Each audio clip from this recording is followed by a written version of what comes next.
This is shaping how civil society operates by enabling outreach, mobilizing communities, and amplifying voices.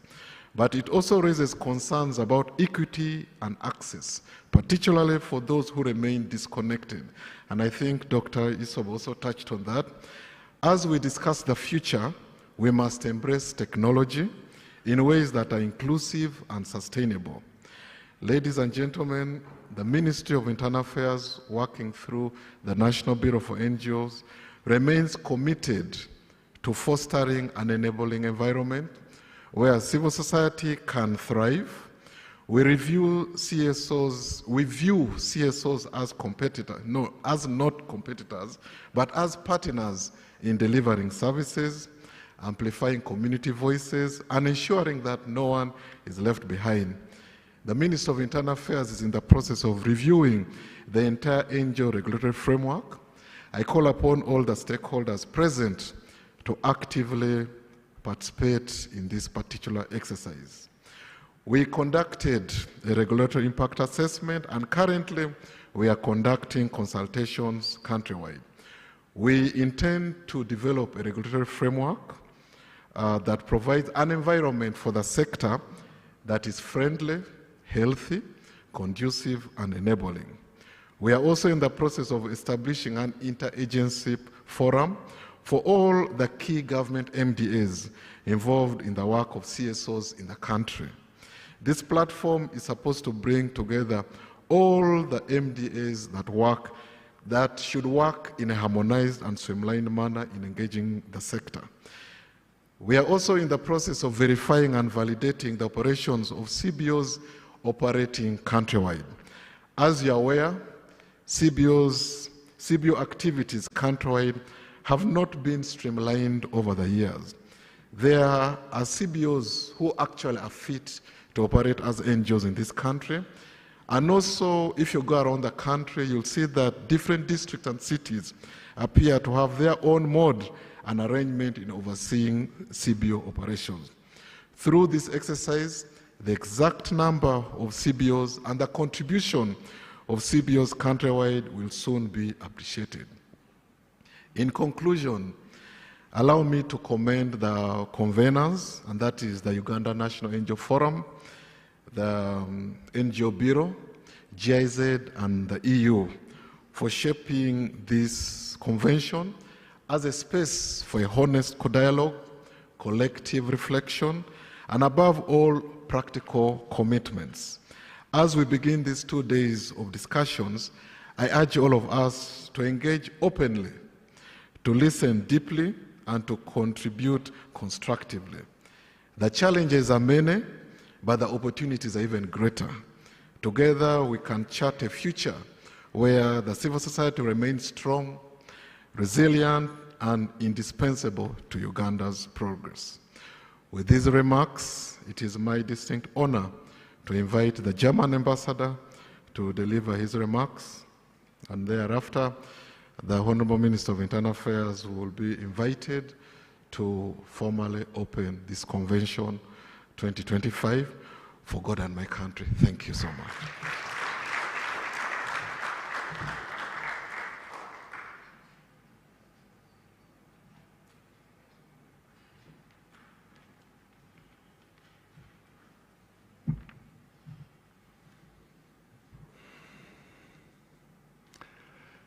The Permanent Secretary of the Ministry of Internal Affairs, General Joseph Musonyufu, the Executive Director of the National Planning Authority, Dr. Joseph Muvawala, Secretary of the NGO Bureau, Dr. Stephen Okello, Executive Director of the NGO Forum, Dr. Moses Isoba, representatives of different ministries and agencies, of development partners and academia, of civil society.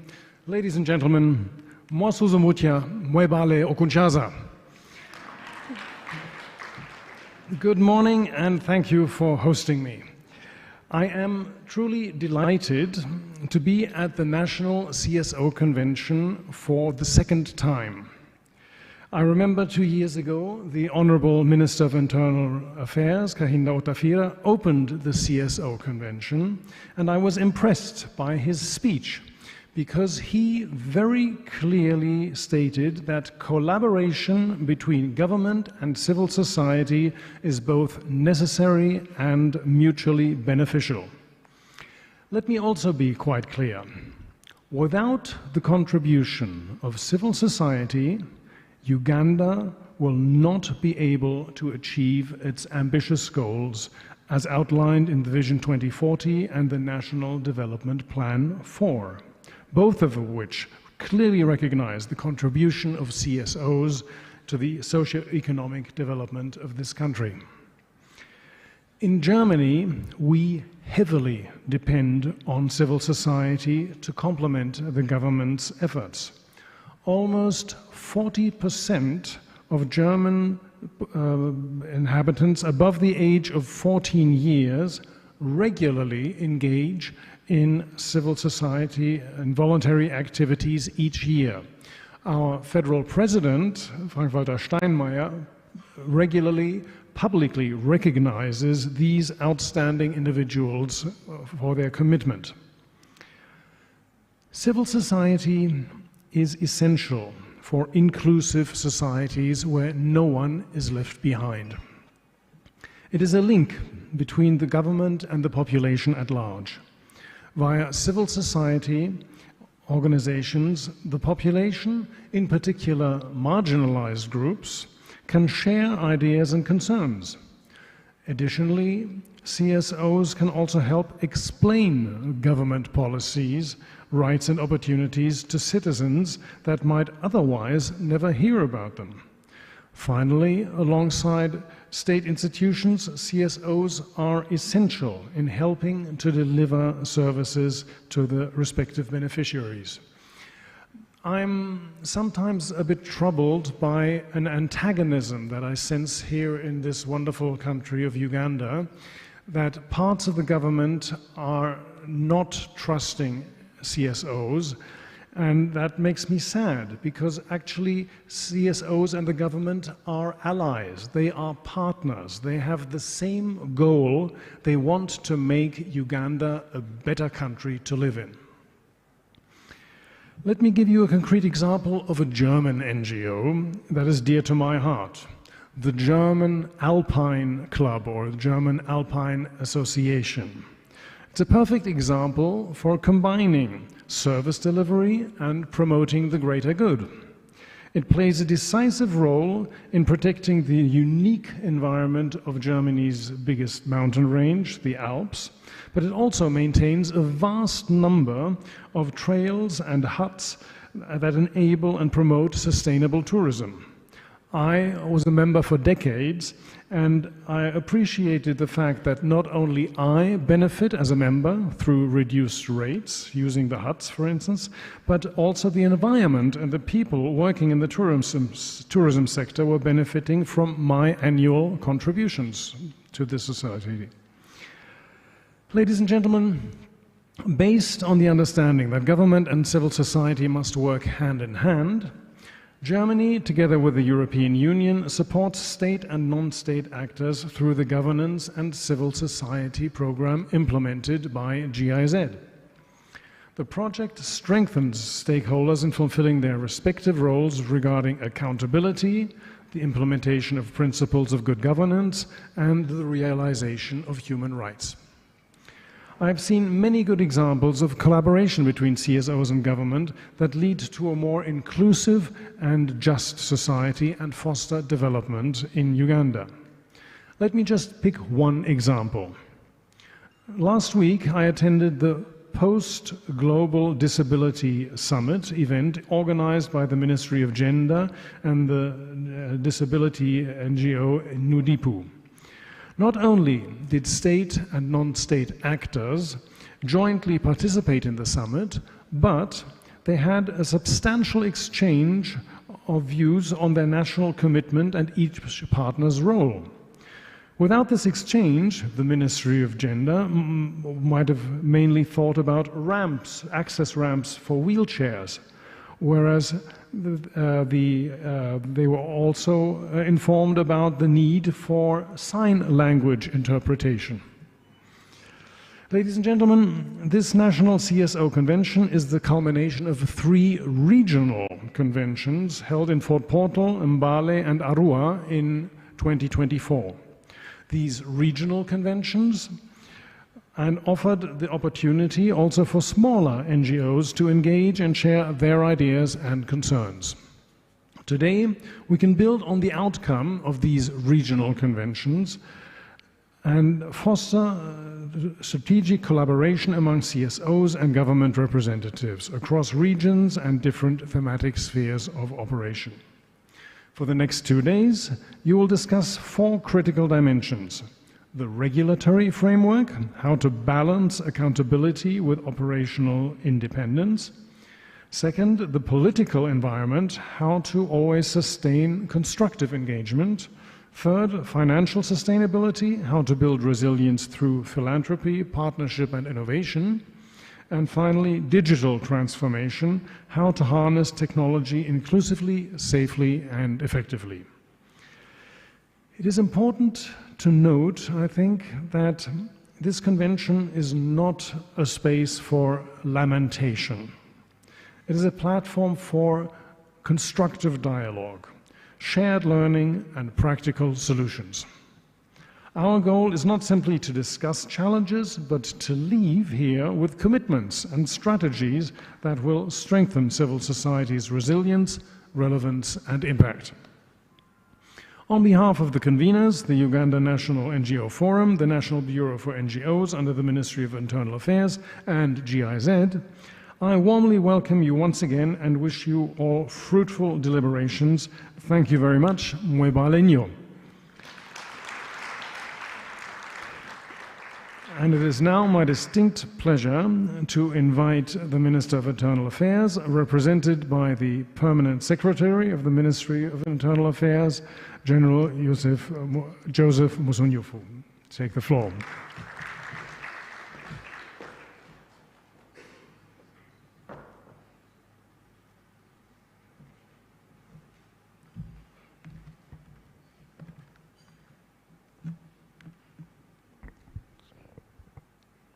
Your Excellency, the German Ambassador, Your Excellencies, Heads of Missions, the ED, National Planning Authority, Dr. Joseph Muvawala, Dr. Stephen Okero, Secretary, National Bureau for NGOs, representing the Permanent Secretary, Dr. Musoke, Moses Isoba, Executive Director, Uganda National NGO Bureau, Forum. I beg your pardon. I'm used to the Bureau. Leaders of civil society organizations from across the country, distinguished guests, ladies and gentlemen, I bring you greetings from the Honorable Minister of Internal Affairs, General Kahinda Otafire. He was on his way here, but he had to attend to other urgent duties, so he asked me to come and read his speech. So these are not my words, these are the words of the Honorable Minister. So I'll go ahead and read his speech. Distinguished participants, it's my great honor to preside over the opening of the National Civil Society Convention 2025. This is not just another meeting.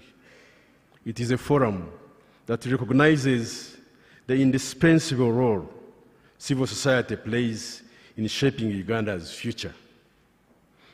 Today, we are not here as government on one side and civil society on another.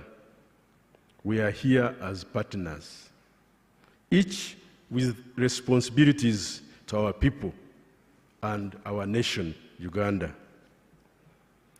Civil society in Uganda has a long and proud record, from supporting communities during emergencies, to advancing human rights, to providing services in health, education, and livelihoods. Civil society organizations have complemented government's work and amplified citizens' voices. Their contributions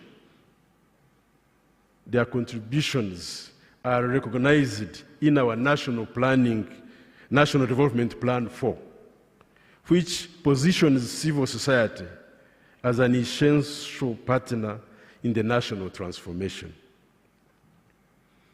The chosen theme this year, the future of civil society in Uganda, the law, the money, and the politics, is both honest and urgent. It points us to the very pillars that will determine whether this continues to thrive. First, the law. As a country, we need a regulatory framework that supports growth, innovation, and accountability. The recent NGO Amendment Act 2024 and the ongoing review of the NGO policy and Act provide a unique opportunity. These reforms should give us clarity, predictability, and fairness. But let me stress, regulation must never be about stifling initiative. It must be about creating order while allowing organizations to serve our people effectively. Second, the money. We all know the pressures now. External funding has reduced, leaving many CSOs vulnerable. But Uganda cannot afford a society that collapses whenever external support shrinks. We must therefore explore new approaches, such as local philanthropy, private sector partnerships, and innovative financing models. Civil society must cultivate stronger domestic roots so that its work is owned and supported by Ugandans themselves. Third, the politics. We know the season we are in now. Ours is a political country, and no organization can entirely escape that reality. Yet, civil society must not lose its identity. You are not government, you are not opposition, you are the bridge between citizens and institutions. Your duty is to channel the voices of the people, and our duty in government is to listen. This dynamic, if managed with respect and good faith, strengthens democracy and stability. We must also acknowledge technology. It is transforming the way citizens engage, the way services are delivered, and the way accountability is demanded. It offers opportunities for scale and efficiency, but also raises challenges of inclusion, literacy, and data security. A modern civil society must adapt, ensuring that technology is used responsibly in ways that leave no one behind. Ladies and gentlemen, the challenges before us are not small, but they also present opportunities to think differently, to innovate, and to build resilience.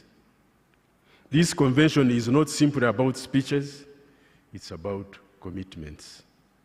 It must leave us with a clear agenda: how we regulate fairly, how we finance sustainably, how we engage politically with responsibility, and how we harness technology effectively. As Minister of Internal Affairs, I want to assure you that the government remains committed to working with civil society in a spirit of partnership.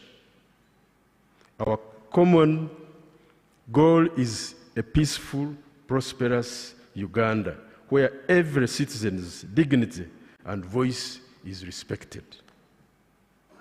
I commend the conveners, the Uganda National NGO Forum, the National Bureau for NGOs, and GIZ for organizing this important gathering. I also thank each and every one of you for making this time to be part of it.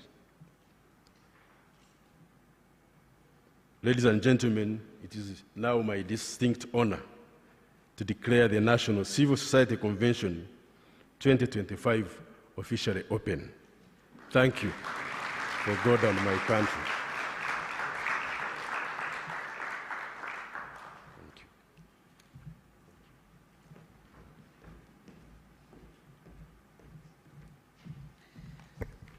Let us give Lieutenant General Nsambya a big, big round of applause. Together with His Excellency, the Ambassador of Germany to Uganda. I am avoiding the name so that I don't butcher it. And Dr. Stephen Okello and Dr. Moses Isova. A big, big round of applause. We do have very, very many notable individuals. So we will try and recognize some. And if we don't recognize you, even when you're notable, please do forgive us. Honorable Margaret Sekaja, former member of the Electoral Commission. That's very important, especially now in this season, the Akabwai Commission. Former chairperson of the Uganda Human Rights Commission and now executive director of the Human Rights Center Uganda. Thank you for joining us. We have the GIZ country director, and I also not pronounce the name, so I can. Please, thank you so much for joining us. I see many of our colleagues in the NGO sector, Women's Democracy Network, Perial Tour. I see Yona Wanjara, Civil Advisory Hub. I see Peter Magera, I saw somewhere. And then I see Rita Achiro. Please, please join me in welcoming everyone who has joined us. We also have, and this is very important now, depending on which party you belong to, the former vice chairperson of NRM Buganda region, who is also the chairperson of the National Consultative Forum for Political Parties, Honorable Godfrey Chiwanda Subi. Thank you so much and you can see the outfit doesn't betray. I'll look for some red ones as well and introduce them. We expect the Secretary General of NUP to be here. No tear gas. Yes, no tear gas, right? No tear gas, perfect. And we have the minister, so we are in good hands. Allow me at this time to introduce two people. First, Jackie Kasoma, the program component manager, GIZ Governance and Civil Society Program, who is going to introduce our keynote speaker. And then immediately after that, another GIZ staff, the program component manager for human rights and conducive environment, Diana Rutabingwa, who is also going to moderate the session immediately after the keynote. So Jackie, please come and introduce the keynote speaker. Please clap for her as she joins us.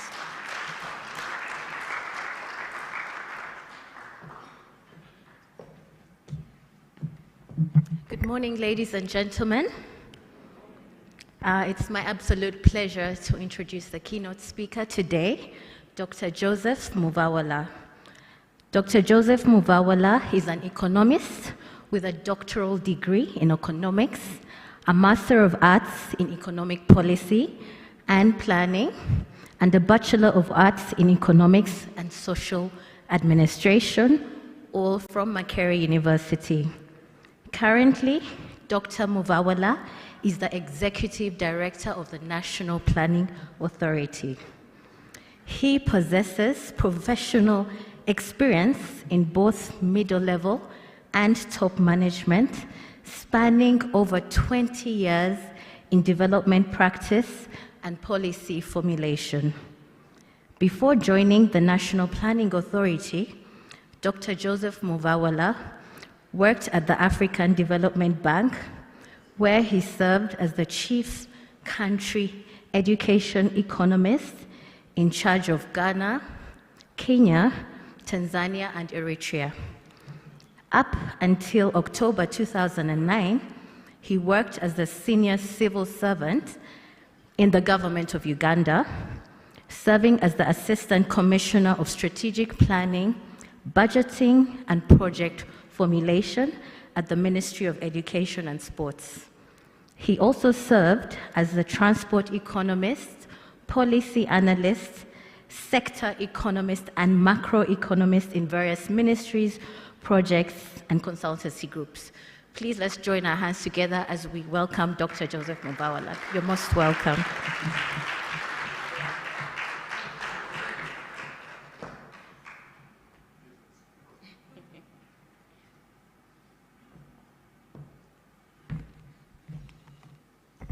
A very good morning, ladies and gentlemen. I am so ashamed that I can be introduced in that way. I have never been introduced that elaborately. My senior brother, Lieutenant General Joseph Musanyufu, representing the Minister of Internal Affairs, Your Excellency, the German Ambassador, Your Excellencies, heads of institutions present, distinguished ladies and gentlemen. First, before I embark on this is my first time to ever address such an important gathering. The quality in here is very touching. And I am good at addressing very powerful functions. But this is touching. I am so glad to be here with my senior brother, who is also my classmate. The time cannot be the best when you have General Tafiri and Lieutenant General Musanyufu. People matter. People matter. You can judge me after I have left. I am so honored today to be here with you. You did ask me to give a keynote address, and I will go to make sure that I did the right thing. I will go to this program here, Harnessing Civil Society Potential for Inclusive Development, Alignment Strategies with Uganda's National Development Plan 4. But I have chosen to tweak that topic a little bit. I have chosen to tweak that topic a little bit for me to bring out the message which is critical. And as I present, you will notice that I'm gravitating towards communicating on your behalf, which is critical. Ladies and gentlemen, the National Development Plan is the plan for the country. And we must all recognize that even when you go to the parish declarations and what, the most important thing for any country to develop is ownership.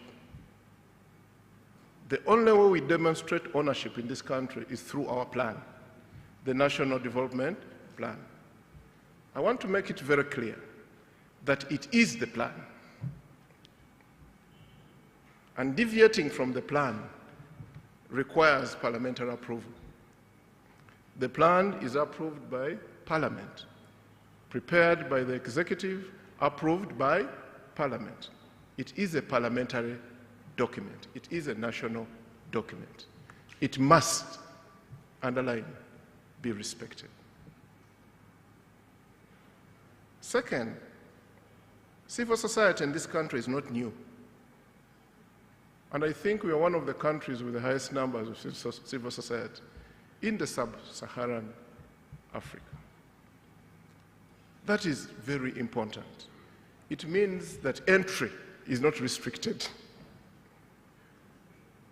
So is exit, because we are a liberal country. Number three, given this sheer growth of numbers, it is very clear. Oh, my team. Did you distribute the paper? Can you send that paper out? I have prepared a very, I thought, interesting paper. And can we kindly share it by respect technology? The minister told us respect technology. You can give it to the team, and then they distribute it. There is nothing to hide in this paper. and I'm not going to read the paper. I'm going to talk to the paper. I expect you to read it after. So critically, this sheer growth in numbers, Madam Ayebala, have you given them the soft copy? Hand over the soft copy. We prepared this for this conference, so it should be handed over. So this sheer growth of numbers tells you something, that we are a free country. You come in, you go out. Even our capital account is that free. You bring in resources, you take them out. In fact, now, even when you bring in equity, we don't tax equity. Because of the principle, what you do on the left side, you must do on the right. You want me to bring my money to your country, and I'm bringing it freely. Why are you taxing me when I'm taking it out? That is how liberal we are. Now, today, civil society has a lot of roles. And this is what I want colleagues within government to understand, that civil society helps us with service delivery. We are not competing, we are complementing. Civil society, if you closed civil society today, close to 40% of service delivery and more would collapse. You can take me on that number, and I will give you evidence, sector by sector. Secondly, the issue of accountability and governance. Critical. For any system, for any economic system to survive, governance is the sufficient condition, not the necessary, but the sufficient condition for survival. Number three, community empowerment. How do you have accountability, have growth without empowering your own people? Number four, the voice of the marginalized. And I don't think any of those roles contradict the complementability ability of civil service, civil society. But I also wanted in that paper, when you read it, to give you a flavor that this is not new. The work of civil society is underpinned by theory. And you know, recently we were warned by the National Council of Higher Education not to use the titles of doctors, and I will not use it again, because it's not a very good one. But we have to be conceptual. Civil society don't just exist. They exist in theory. And you're going to look at so many theories which I'm bringing to your attention. You may not even have read them, but read them, I've summarized them for you. Number one, if you're looking at the theory of public goods and externalities, you know that markets, which many of us like, create a lot of externalities. As you are industrializing, you are affecting the environment. Where does civil society come in to help you clean up that environment? Isn't that theory itself? And when you read, you will see how important this is. Number two, if you look at the theory of collective action theory and the free rider problem, many human beings are very, very selfish. They like to benefit where they have not invested. Still, we use civil society to correct this problem. Critical. The other theory, when you look at the transaction cost economics and coordination, still brings out civil society critically. And what do they say? Producing alone does not matter. What matters is the cost at which you coordinate, you contract, and enforce. And how do civil society help us here? Civil society reduces costs by standardizing practices, training communities, and mediating disputes. Many of you who have been in countries that are unstable, that is the cost. The cost of coordinating in such a country is unbelievable. So we need to thank God that we are in a country that has been very stable for the last 40 years. It's an opportunity. The other is, look at information asymmetries theories. You know, and this is the area where my PhD is anyway. Those who have information are richer. Maximizing information makes me more richer than you. Knowing that land in Ichira costs X and I will sell it the other time makes me more richer. But is information democratic? Civil society is critical here in sending critical information to our people. So for today, you can now see that in all theories, agency theory, who is the principal and who is the agent, many people turn these things around. Who should be the principal and who is the agent of the other? If you look at this country, who is the principal? If I ask this question, everybody will tell me the president. And that will be a wrong answer. The principal are the people of the Republic of Uganda. And the rest of us are their agents. No wonder we go to people's offices and someone says, "Get out of my office." Who told you it is your office? It has never been your office. You are there today, you will be out of it tomorrow. If we can just change the way we work, and this is why civil society is critical, to try to make the people of Uganda and in the world feel that they are the principals. That is the basis of accountability. So let me ask you a question. Are you in any doubt that you are such a very important part of the development systems of this country and the architecture? I have not received an answer. Are you in any doubt, both in theory, in practice? Are you in any doubt? You are very important.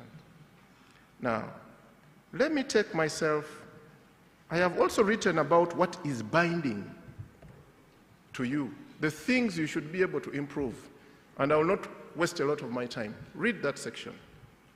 There are a lot of binding constraints around your operations that need to be improved.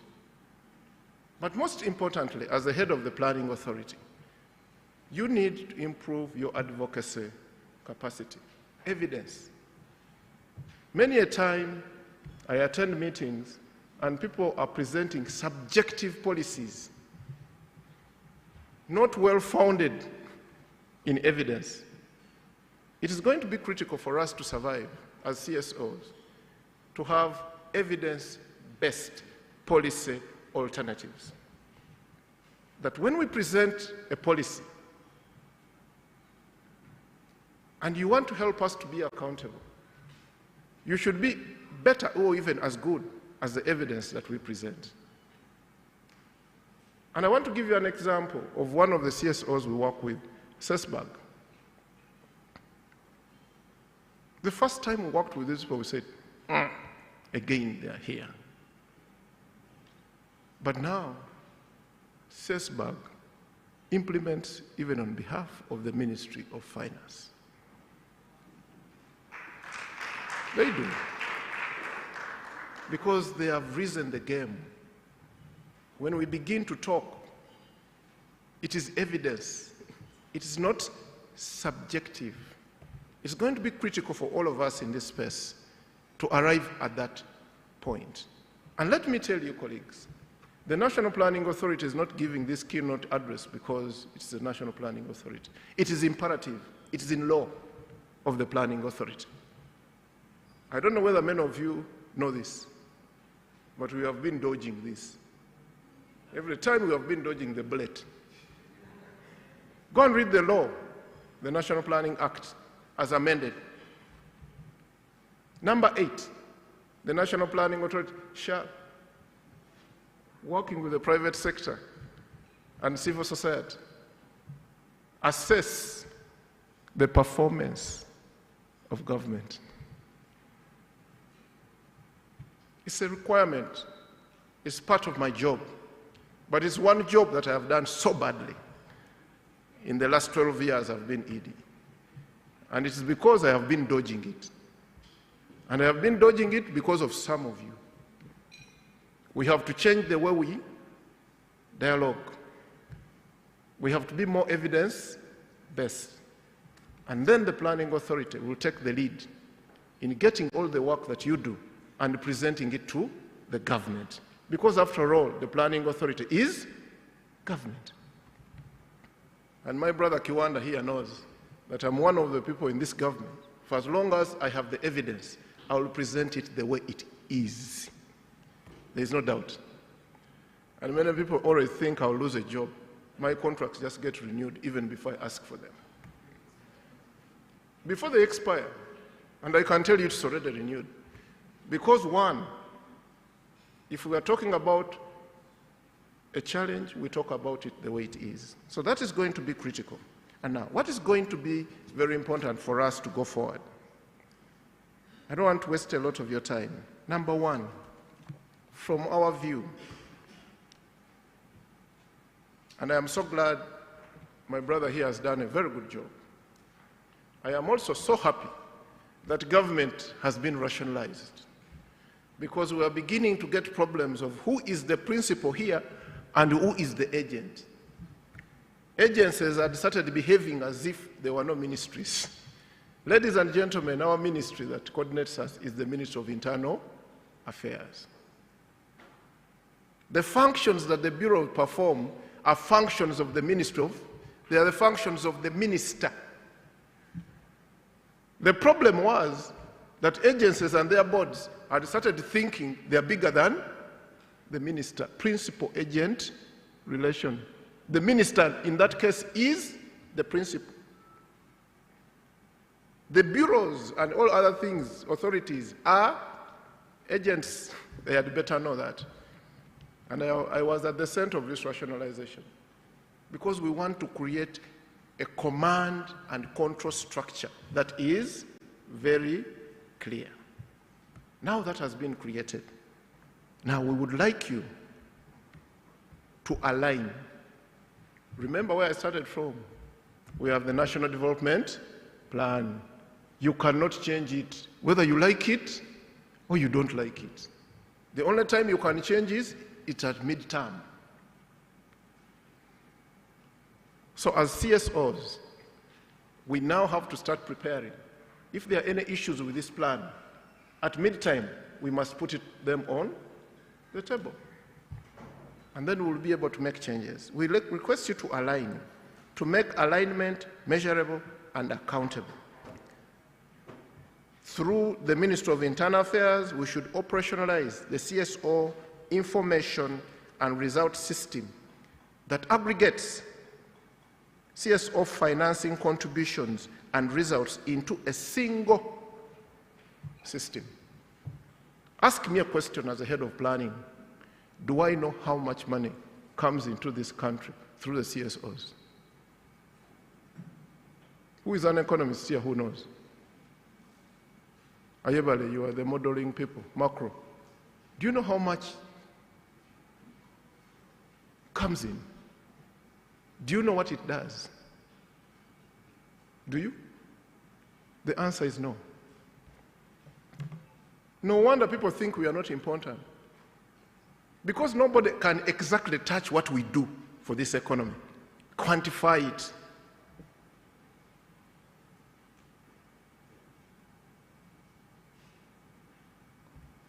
My senior brother, the PS, this is going to be so critical.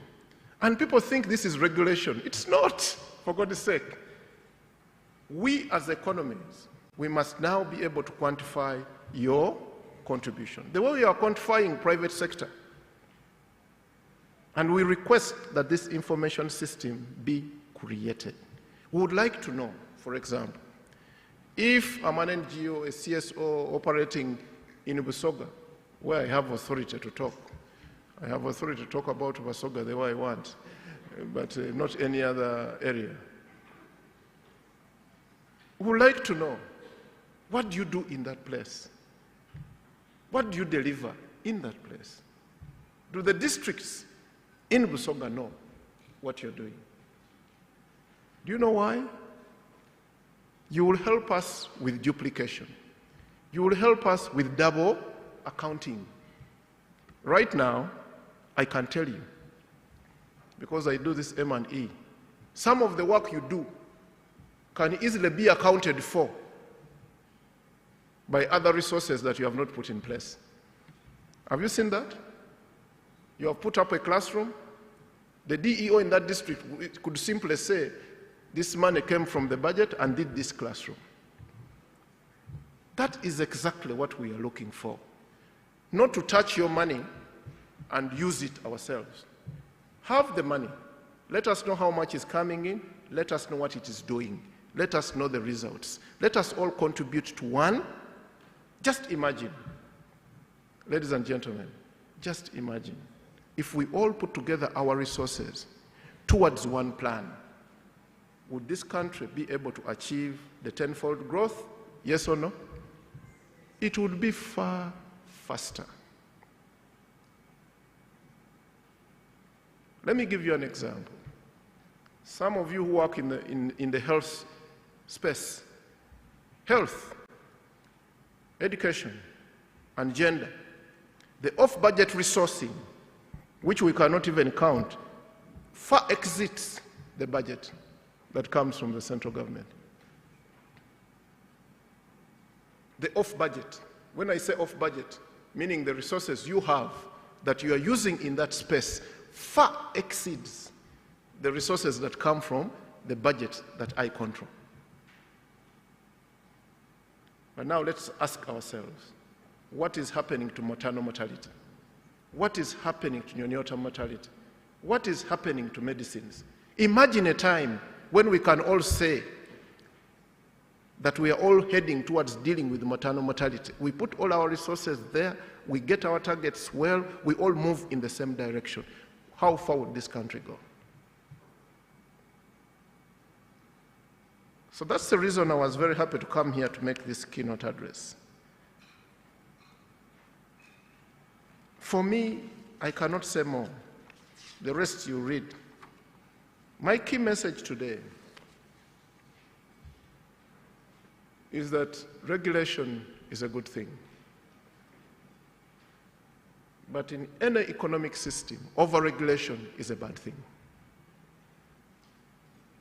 Regulation is a good thing, but over-regulation is a bad thing. What we have to do together is to achieve an optimal regulation regime that helps us to achieve the goals and the standards of this country, but also helps you to thrive in whatever you do. I must now say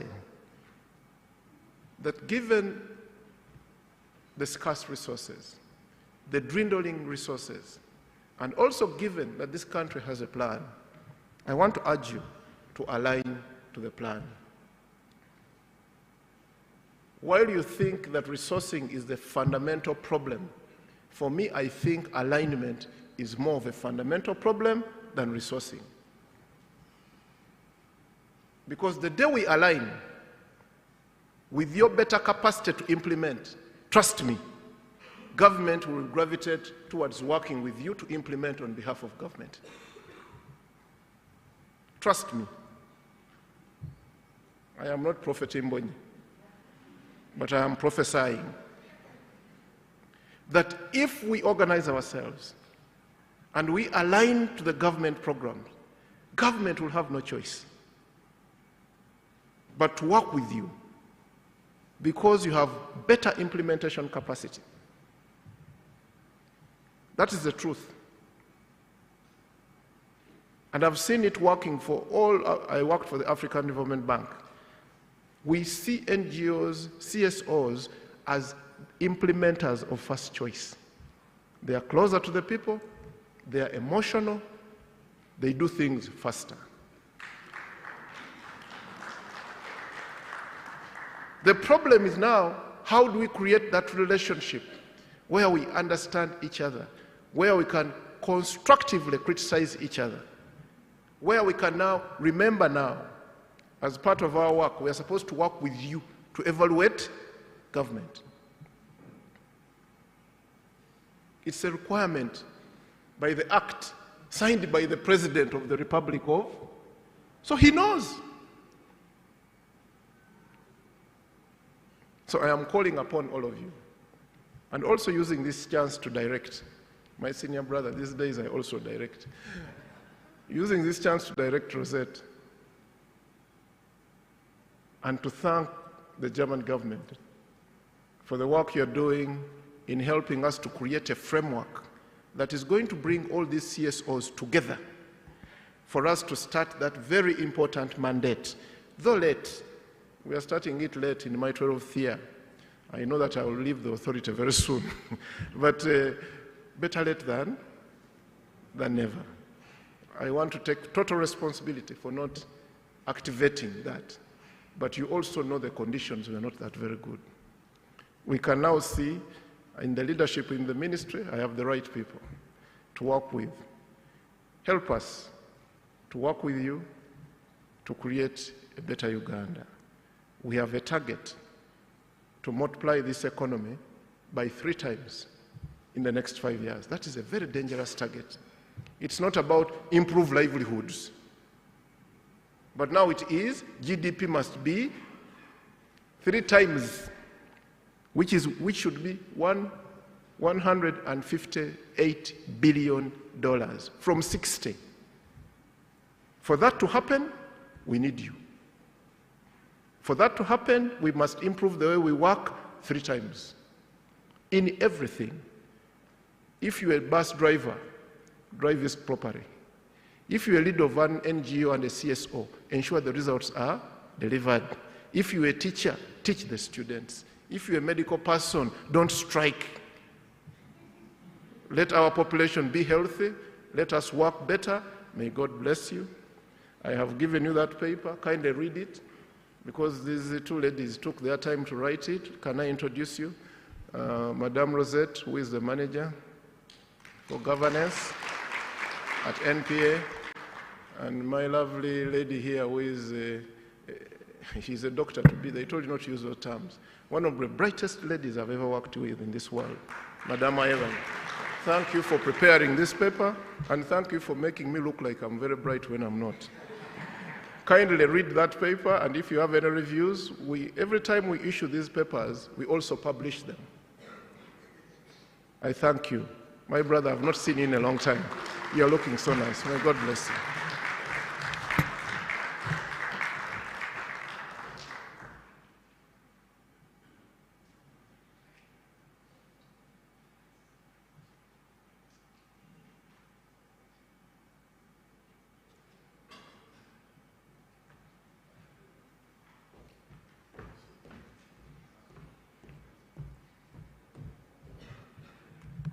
So my job is being a gap filler. So Diana is not ready, so she's asked me to fill the gap.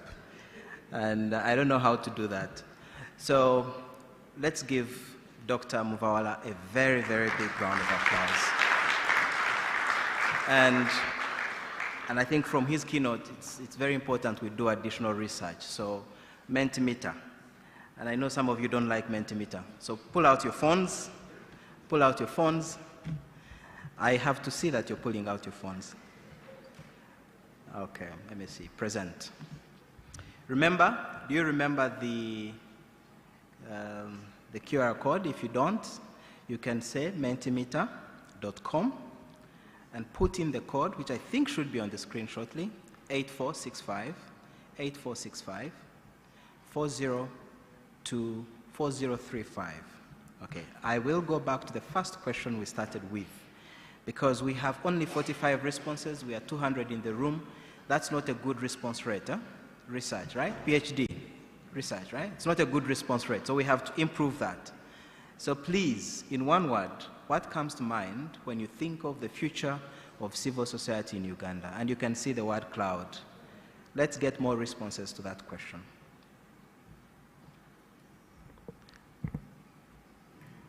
(46). Okay, who is not responding? Who is protesting? Albert, is it you that's not responding? Okay. Okay. Next question was, which of these best describes your role here today? And I saw more government people join us. I'd like to recognize another doctor, PhD, Dr. Albert Byamujisha, the head of the SDG Secretariat in the Office of the Prime Minister. Please join me in welcoming him for joining us. So we have one government official, so which means that government people are not following, they're not responding to this question. Because we can't have one government official, we have more than, even, I think, Honorable Chiwanda, you are government, right? Yes, so I should see more responses to that question. Stephen, it has failed. The code is not up. Okay, so let's do this. You type in your, what is it called? Google, what is that called? Your server, search engine. Type in Menti, MENTI.com. When you type that, they will ask you for a code. Put in the code 84654035. Put in the code 84654035. Have we succeeded?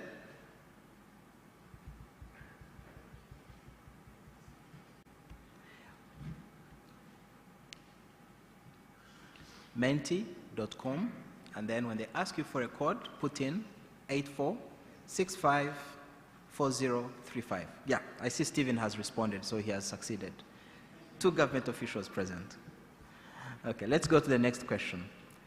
What is one area where CSOs could contribute more strongly to inclusive development under the NDP4? What is one area where CSOs could contribute more strongly to inclusive development under the NDP4? 2 more questions, and then Diana joins us. How well are CSOs currently aligned with the National Development Plan for priorities? And Doctor, you will be impressed to learn that majority are saying we are moderately aligned, so the gap to move is not very wide. We can easily go to well aligned in just a few minutes. One person believes it's fully aligned. That must be CS Bag. Yeah? Where is Sophie? That must be CS Bag. Okay, there are now 2. That's NGO Forum. Yeah, okay. Oh, we are now at 3, so that is Uganda Women's Network.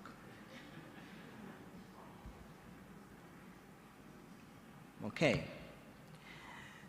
This is another important question. What are the biggest barriers to effective government CSO collaboration? What are the biggest barriers? Okay, regulatory hurdles. Stephen, you've seen that? Okay. Lack of trust, I think this goes to the minister. Resource constraints, that goes to the EU. Elizabeth, that goes to you. Limited dialogue platform, I think all of us, including the NGO Forum. Different priorities. Okay.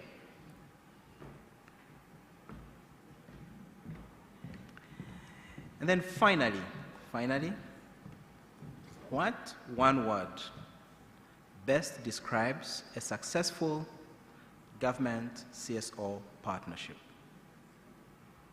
What one word best describes a successful government CSO partnership?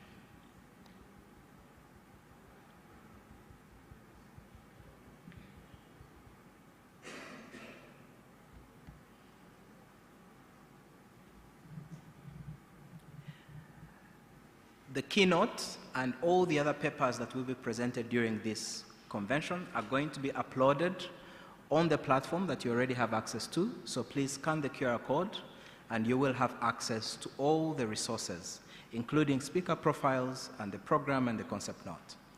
Thank you so much. May I now hand over to Ms. Diana Rutabingwa, who asked me to introduce her as the component manager at GIZ.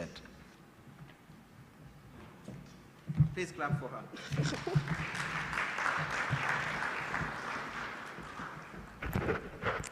Good morning, colleagues, friends.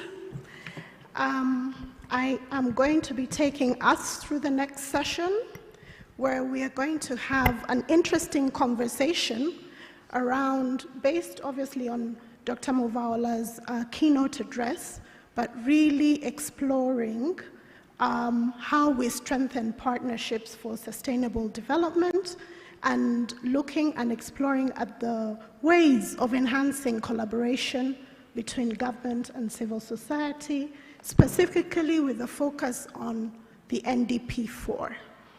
I would like to thank Dr. Muvala, I think he's left, but really to thank him for making such a strong conceptual case for civil society organizations while really appealing to government colleagues on appreciating the complementary role that civil society brings to the government.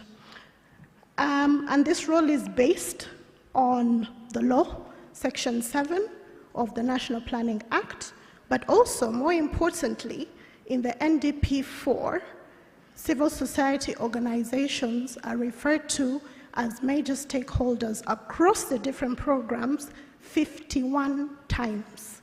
So we are really important, and I think we have no doubt in our minds.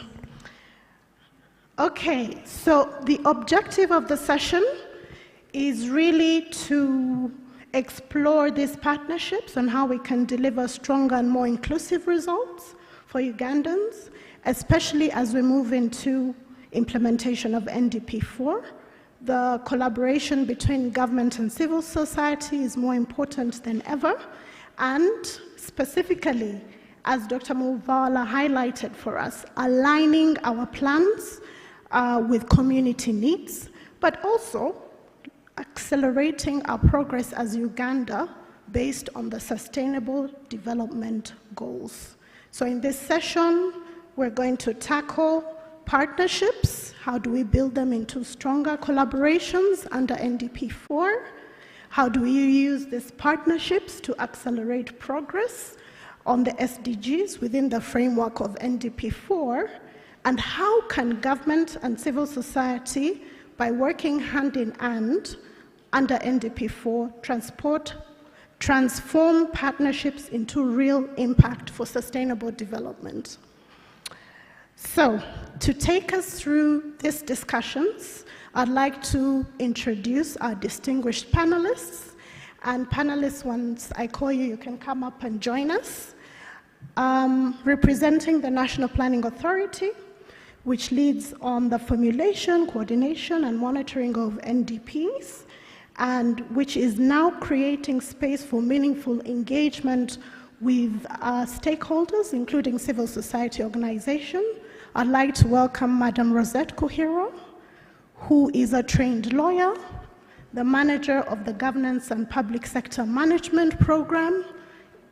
She has contributed to the development and realization of 3 NDPs, especially in relation to improving the public sector.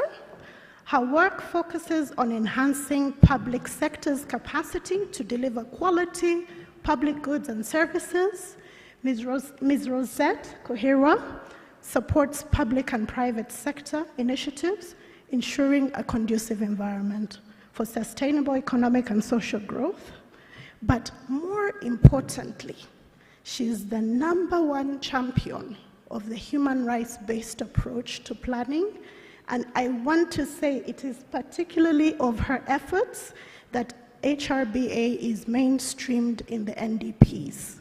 So you're welcome, Madam Rosette Kuhiro, to the panel. We have from the SDG Secretariat, which coordinates Uganda's progress towards achieving sustainable development goals and ensures alignment between our global commitments and national priorities. We're joined by Dr. Albert Byamagesha. Dr. Albert Byamagesha is a senior technical advisor and the head of the National SDG Secretariat that is based in the OPM.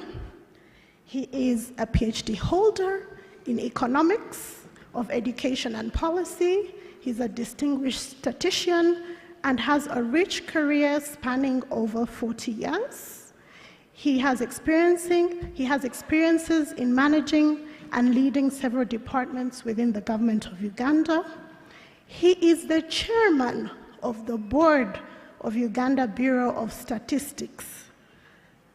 and he's also the chairman of the National Governance Council and the African Peer Review Mechanism.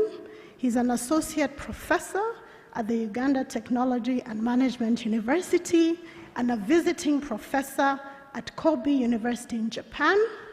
He has published over 20 papers in internationally referred journals and 4 chapters in published books, and presented various papers in international academic conferences, workshops, and training opportunities. You're welcome, Doctor. I really want to be like you when I grow up. This CV, man.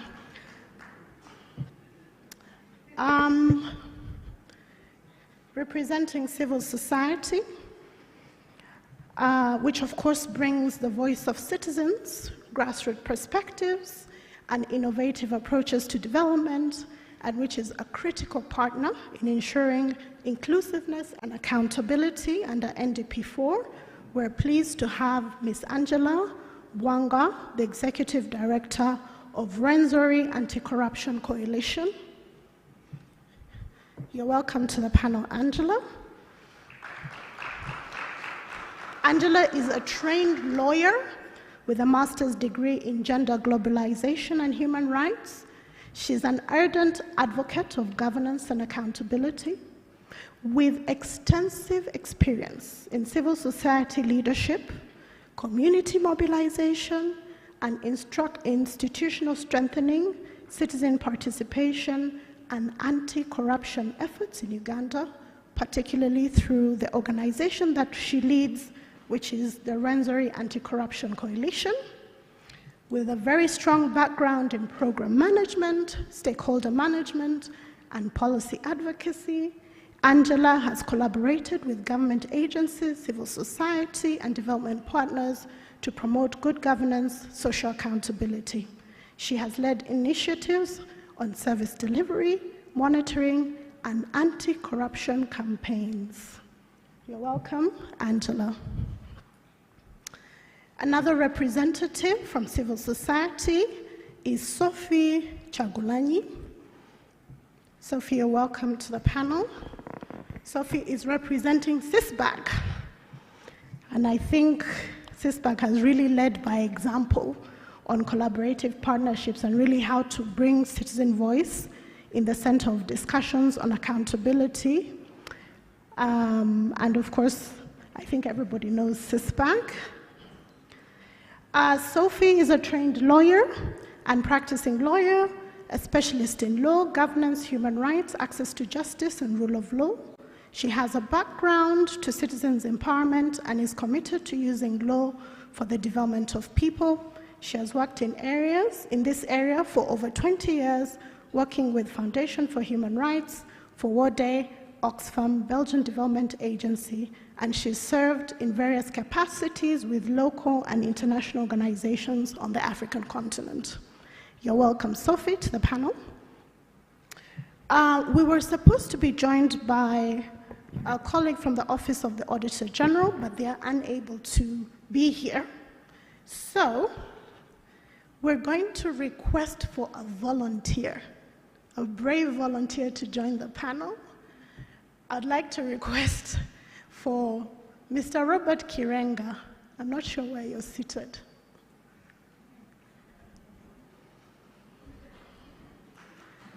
Thank you for being brave. I think, Robert, I hadn't prepared a very extensive introduction for you, but everybody knows Robert is a guru, is leading the National Coalition of the Human Rights Defenders, and has been in the sector for very many years, and we appreciate you being a brave volunteer. Thank you very much. Okay, so as you can see, we have a distinguished panel representing planning, accountability, coordination, and citizen voices. So to get us started, I will invite each panelist to briefly share how they see the enhancement of government and civil society collaboration within the framework of NDP4, Could you share your perspectives on how government and civil society can strengthen partnership for sustainable development under NDP4? From your perspective, what does an effective government-civil society partnership look like under NDP4? We shall start with you, Ms. Rosette.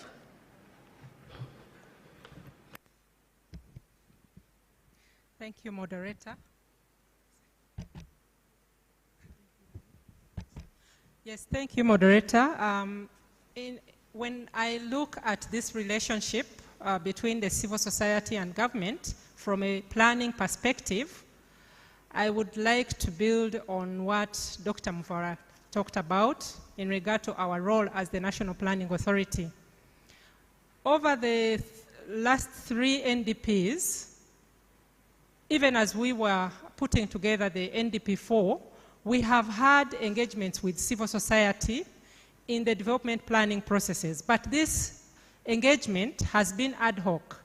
Ad hoc in the sense that we engage with some of the civil society organizations, depending on what we are looking at, but not across the spectrum.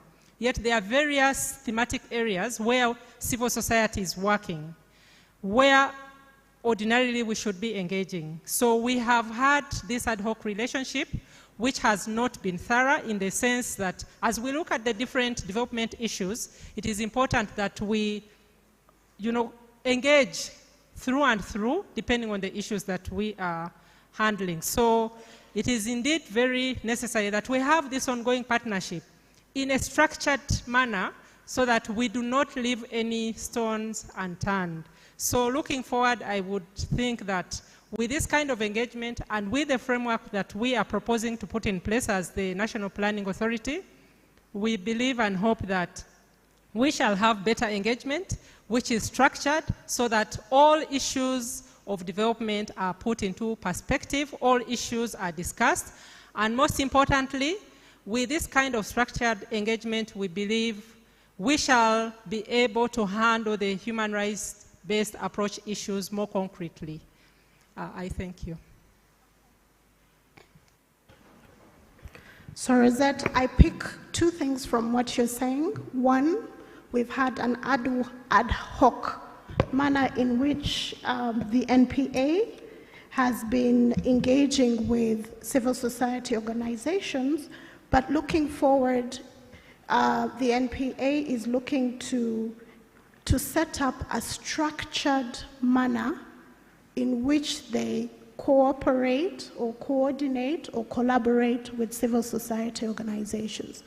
Would you be able to sort of unpack that slightly for us and give us a short summary of what that looks like? Yes, thank you, Diana. In line with the NPA Act, we are supposed to work hand in hand with civil society organizations and private sector in monitoring government performance.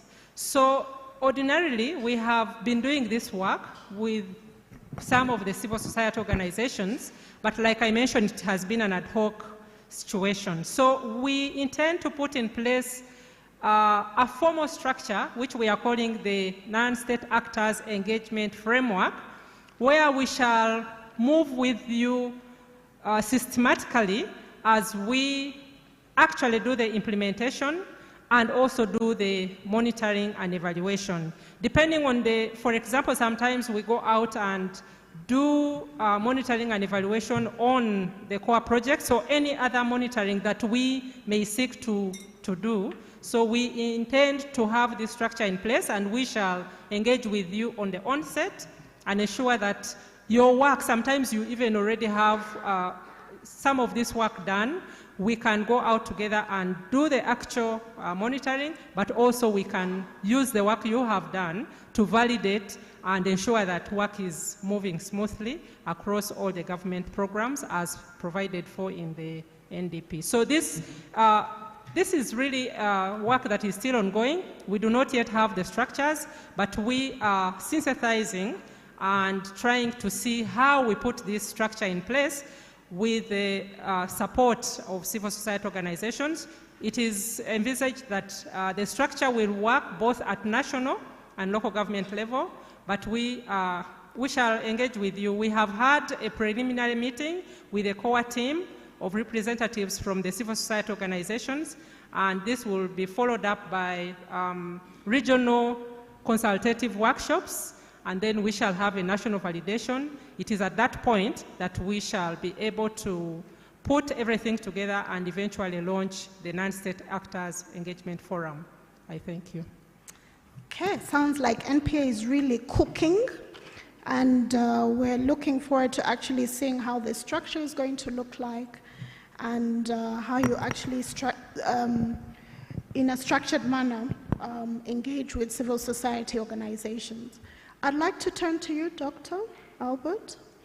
Maybe you could share your perspectives of how government and civil society could strengthen their partnerships. From your perspective, what does an effective government-civil society partnership look like? Okay, thank you very much. Dear participants, I stand in the protocol which is existing. I am speaking on behalf of the SDG Secretariat, which is located in the Prime Minister's office. And our responsibility is to coordinate the implementation of the SDGs.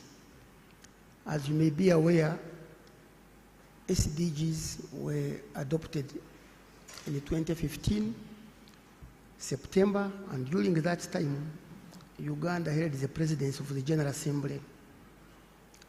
We had Honorable Sam Kutesa, who was the president of the General Assembly, and it was during that time that SDGs were adopted, and our president raised the flag.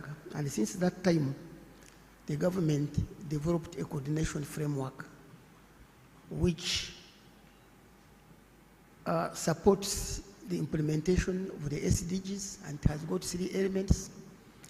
One, of course, it coordinates the state and non-state actors. And for the state, of course, we are looking at the 3 functions of government.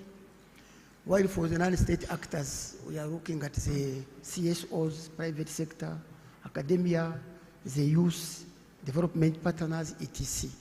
And that's where now the CSOs, of course, come in. When we developed the coordination framework, during that time, when SDGs were adopted in 2016 in New York, some countries were allowed to develop their voluntary national reviews to show the preparedness in the implementation of the SDGs.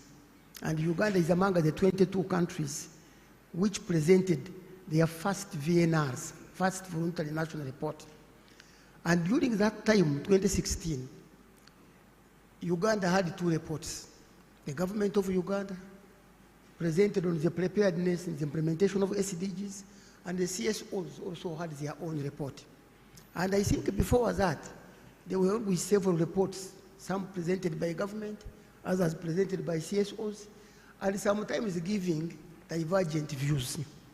So during that time, of course, after that, the coordination framework was developed, and then eventually reviewed in 2018, and in 2019, when I took over the secretariat, I agreed with the existing CEO, Mr. Richard Sewachirianga, that it is important that you and the government work together in the implementation of SDGs. And since that time, an MOU was developed, which was signed between the government, by that time, the then minister, the late Margaret Karoro, signed the MOU with the CSOs. And since that time, the CSOs have done tremendous work in supporting government in the implementation of the SDGs. What have they done? We even developed a roadmap which had priorities, implementation, monitoring activities, which are done. Actually, when we are monitoring, we do it with the CSOs. We have technical working groups, one responsible for planning, the other one for monitoring and evaluation, the other one for financing SDGs, and then another one for data aspects of SDGs, and then the other one for communication and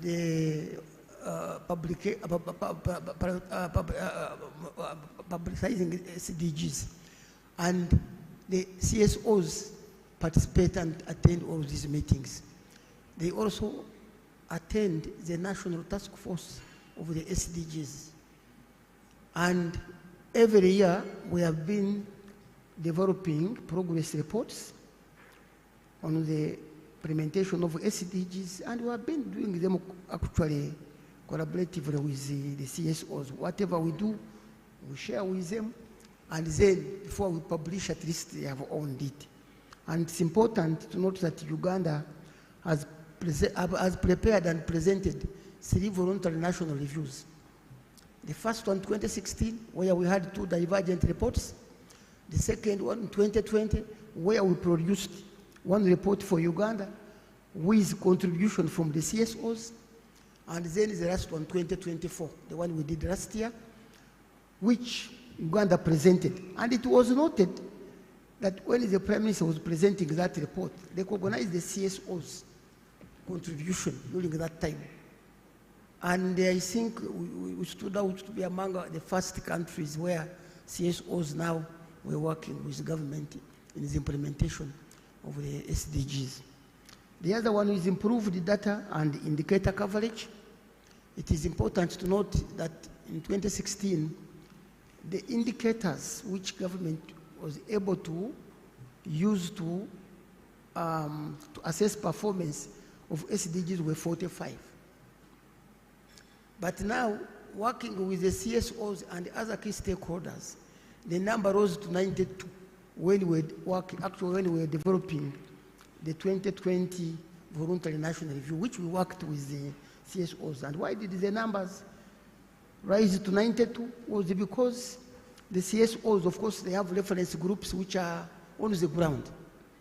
And working with Uganda Bureau of Statistics, they were able actually to give us information which was validated by UBOS and able to use it. So the number now has risen to 147. So out of 232 indicators for SDGs, Uganda is able to measure 201. The eligible ones are 201. But out of 201, we have 147 now indicators which we can ably use to assess our performance. And in our last progress report, which we did last year, definitely was based on 147. And it is the same that we used when Uganda hosted the African Regional Forum on Sustainable Development. Now we have a chair for the Bureau of the African Regional Forum on Sustainable Development. And that one there, of course, CSOs contributed very, very, very highly to that one because of the reports which we have been producing, where they have contributed. And even CSOs, 3 years ago, did an evaluation on the recommendation of the previous VNRs, which we did, whether government had implemented the recommendations were made in 2016 and 2020. And this report helped us now to improve on 2024. And that's why it looked very well. The other one is localization and community engagement. Of course, we can't overlook the contribution the CSOs play in localizing the SDGs. Then the other one is thematic and sector contributions. And with CSO support, I usually see them participating very actively in 3 areas. The first one is in peace, justice, and institutions, which is goal number 16. And civil society here has led independent reviews, policy briefs, which have helped us to improve on our reports. The second area is in gender equality, social inclusion, and rights. And here CSOs focused on marginalized groups. As you have heard from the German ambassador, working with, of course, the German embassy together with the EU supported GIZ, who have been actually very instrumental in this particular area. and they have supported us in getting information in that particular area. Then the other one is, of course, getting involved in budget advocacy. Budget advocacy has been very good, as she mentioned. And progress reports, voluntary national reviews, which we are doing now, and then conferences. Every year we hold national conferences. We have had about 4, and all of them, the CSOs contribute to these ones here, because these conferences are informed by the forums.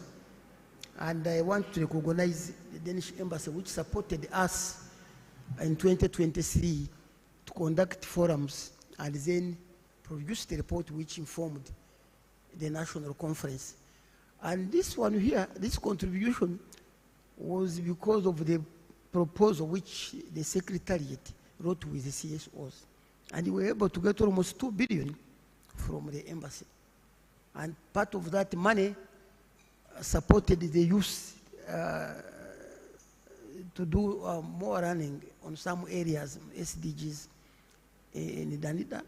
And then some of the other money, of course, we used it for the regional forums, and then eventually the conference which happened. So I can say that as we strengthen the collaboration with CSOs, of course, in the implementation of NDP4, already the CSOs are doing some good work for us as the Secretariat. And we only pray for continuity. The same. Thank you very much.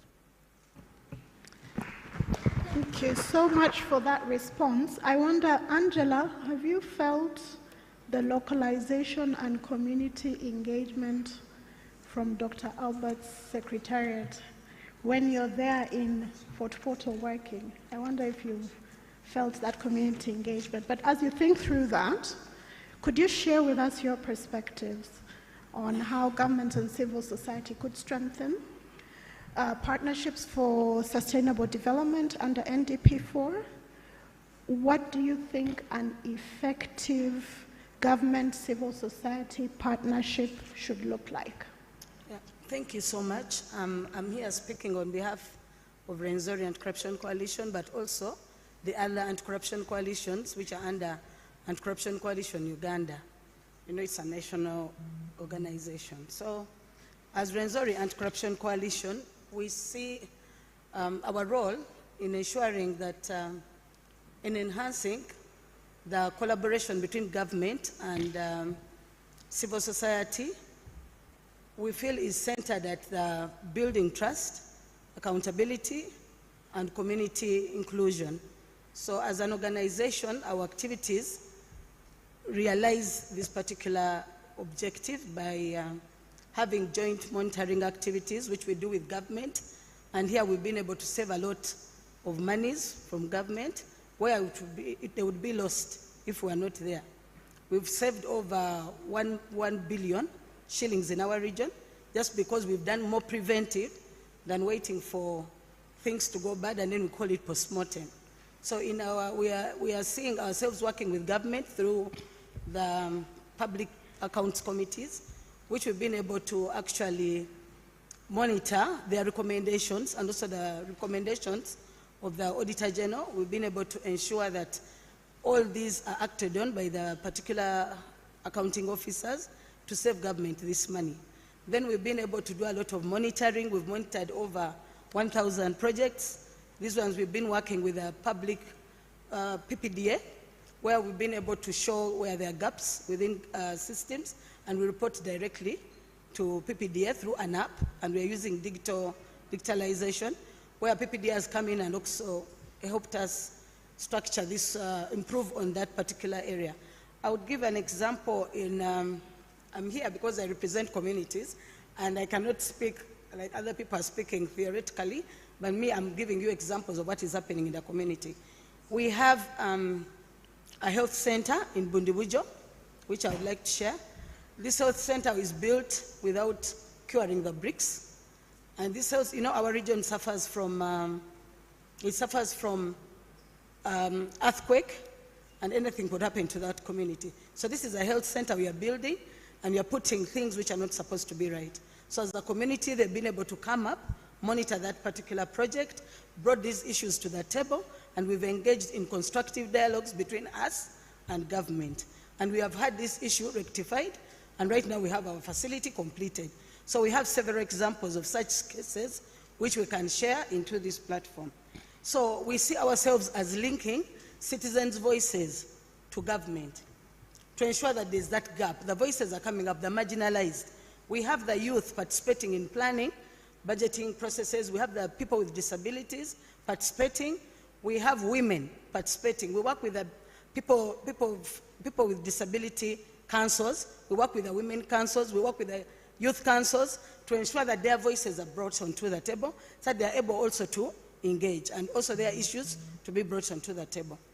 So as RAC, we feel like if we do not have the citizens' voices brought onto the table and working with government, then we shall not be able to achieve the NDP4. So we feel that, for example, RAC has monitors, grassroots monitors, over 1,600.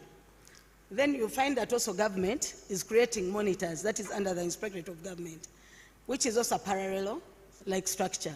That is also causing kind of confusion within the community, and it's something which we could work together, look at the civil society monitors, work with them to give government reports, because they already have credibility, trust, and information about the community.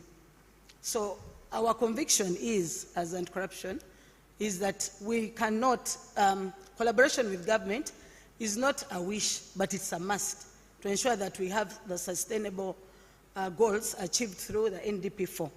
And we are saying that if government, if civil society and government work together, we can have our plan not being a paper plan, but having like a live plan which communities can actually enjoy. And this is something which they can have at village level, health centers, schools, and all the other sectors. So the collaboration has to go deeper to ensure that there's a structured kind of framework, which someone from NPA talked about, where you see that civil society has, with the interagency forum, that is the under direction of ethics and integrity, we should have like structured collaboration, structured MOUs with these particular government agencies, so that we are able to engage them on that formal platform than us having, ad hoc engagements. Today, IGG will come to RAC and say we are having a training. Then we shall welcome them. But there's no schedule, there's nothing, with us and them. Yet it would be a very good initiative if we had like that collaboration in form of a structured MOU, and then we can be able to collaborate. Thank you. Thank you, Angela. What I picked from you is the issue of deepening trust. I wonder, has RAC done this over a period of time? And maybe you could guide us and tell us what are the practical things that you actually did. Because sometimes it's always through formalization, MOUs, etc. But there are some things that you can do as an organization really to sort of build trust. Are there some particular? So we've had, we've worked with government like RAC. We worked with IG under the Dr. D project in Chegegwa. Most of you know it, in Chegegwa, Chakatu settlement, where we're working with refugees. So we set up, we have community monitors who were working, we were working with IG to give her information on the particular aspects within the communities where refugees are. And you can see in our region right now in Chaka, we did not get several issues which happened in the north over Dr. Deep project. So they've been going on well, and they are going to give them Dr. Deep too, just because of that collaboration. Then we have, working with, I've told you already, with the Auditor General, we have what we call the Citizens Feedback Platform, where we are able to send out any issues within the service delivery gaps to the Auditor General and have them respond and act, and also incorporate those particular issues within their audits. And then we are working with PPDA, and we are also having what we call the contract monitoring system. This is an app which is stored on our phones. So when we go into the community, we are able to send this data, live data, to PPDA to show them where the issues. The example I gave you, where you find Shode Works, that can be gotten by PPDA immediately, and they can be able to act on that particular issue, and we save government money, and then realize what we want under NDP4. Then under working with also working with the public accounts committees, we've had their issues brought on the table. Most of you know the public accounts committees, their issues are shelved. They're not discussed in councils. So what we do, we have what we call the District Integrity Promotion Forum. This space enables these particular public accounts committees to come and share their issues to the public so that people can take action. And there in that meeting, we have all the necessary people at the district level. We have the COW, we have the Chairman 5, we have the RDC, all the technical staff are there. Then we give a time frame for these people to actually take action on these specific issues. And when they do not, then we shall have to hold you accountable in our next meeting.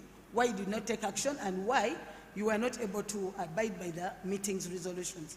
So we've done a lot in that region to ensure that all our, if you look at our region, if you look at performance in terms of contracts and all that, it's improving because of the way we are engaging with government, the way we are collaborating, the way we are working. Actually, it's a model which will be replicated in other regions in this country. Thank you. Yes, I really like that. I really congratulate you for utilization of those digital tools. I think at GIZ we're quite passionate about that. I'm looking at Aina, citizen feedback platform, and the contract monitoring systems are the utilization of digital tools really for social accountability, and I'm so glad that it's really one of the practical ways you're utilizing in terms of collaborating at the local level. Sophie, what are your thoughts and your perspectives? What do you see as an effective collaboration between civil society and government? Thank you so much. Thank you so much.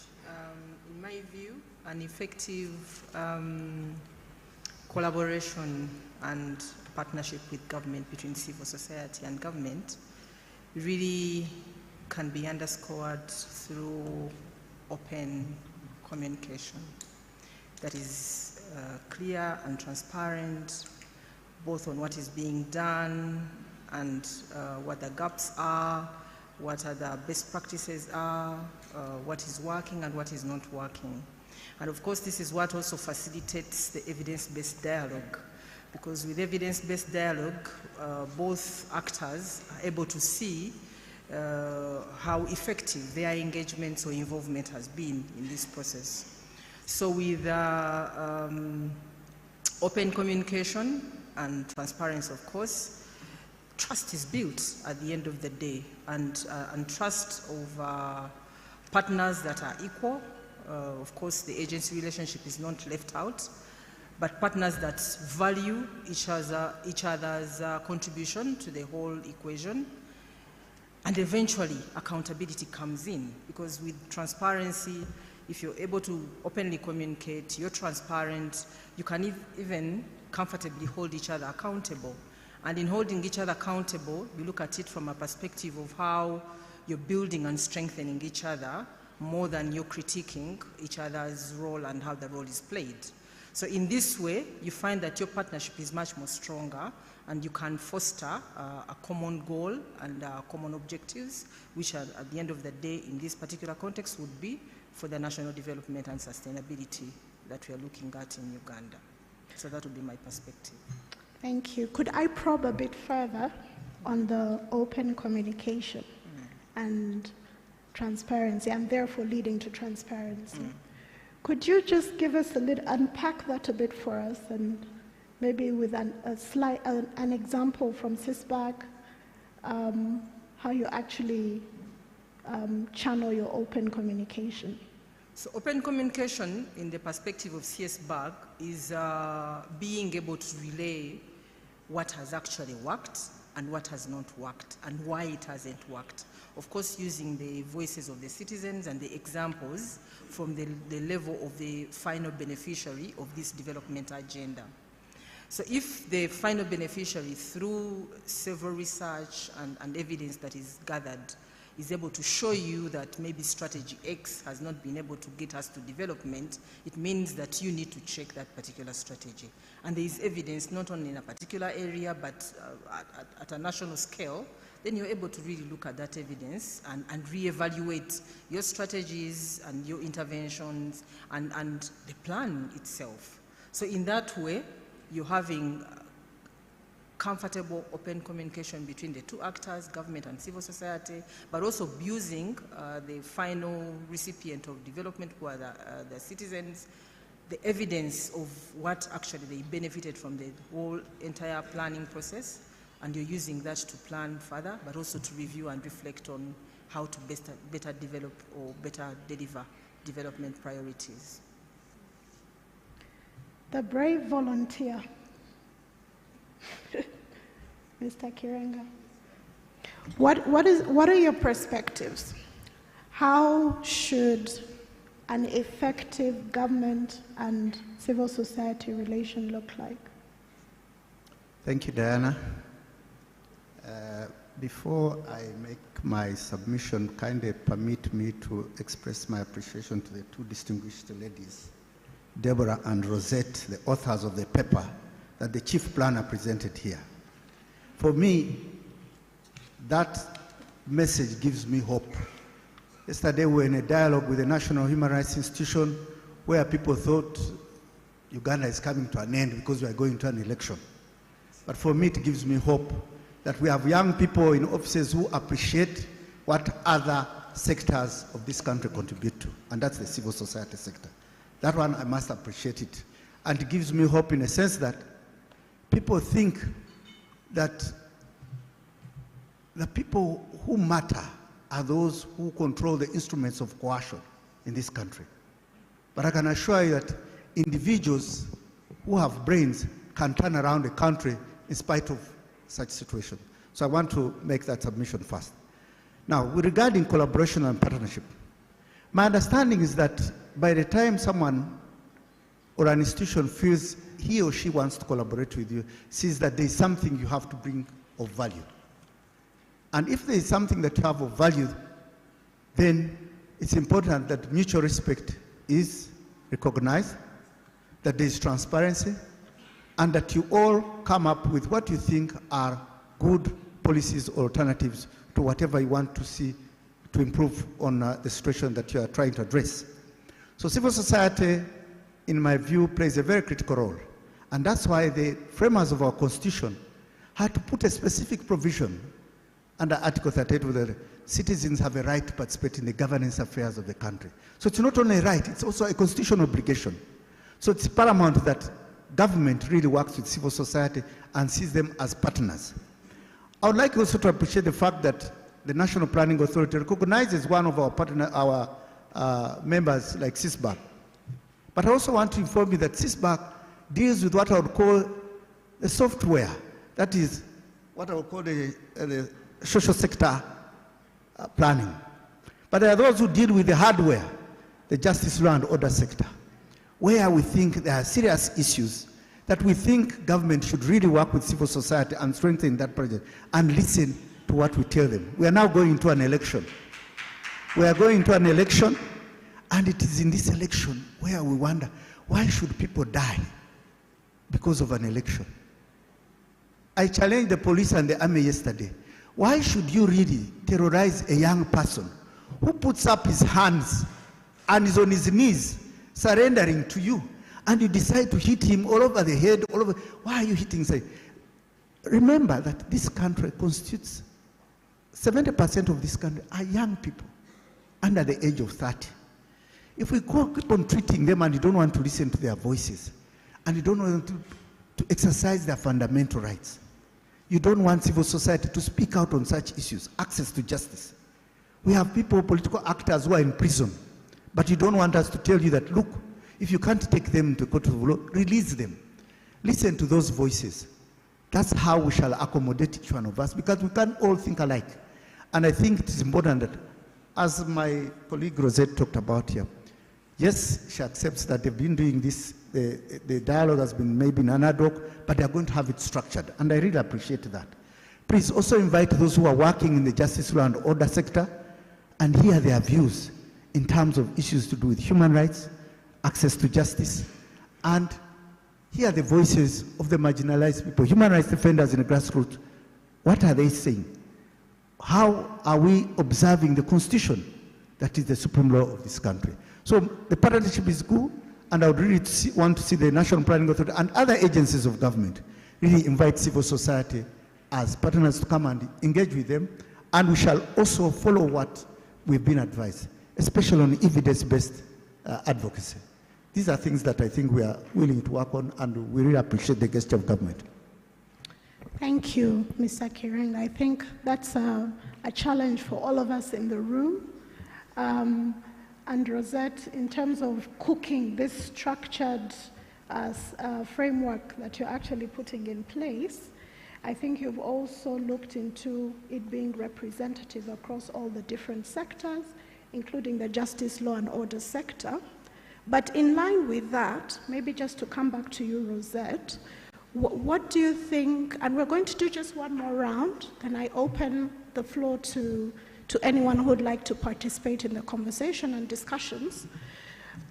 Rosette, what do you think are the main challenges hindering meaningful partnerships between government and CSOs, and how can this be addressed, if at all, from your perspective?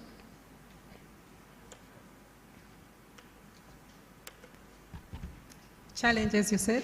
Yes, challenges. Yes, there are quite a number of challenges that have been pertaining.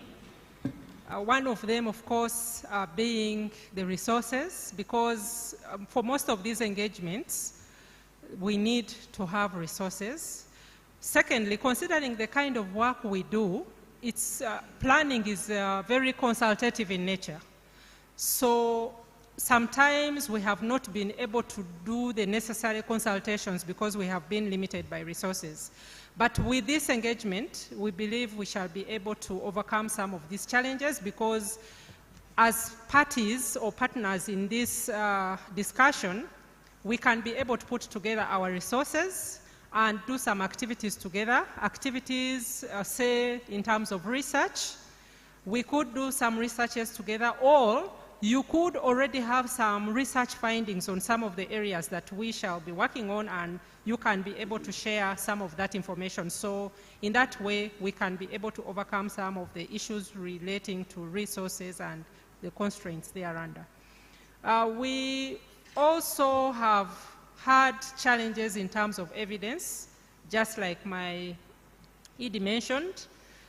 Planning is about data.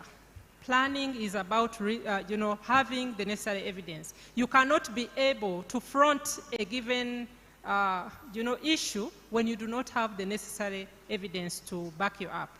So with this kind of partnership with civil society, non-state actors generally, we can be able to work together on matters relating to data, on matters of evidence, so that we can be able to plan together and implement together for purposes of implementing the NDP4. And then, of course, the other issue that I had raised earlier is the fact that we have been ad hoc in our partnership.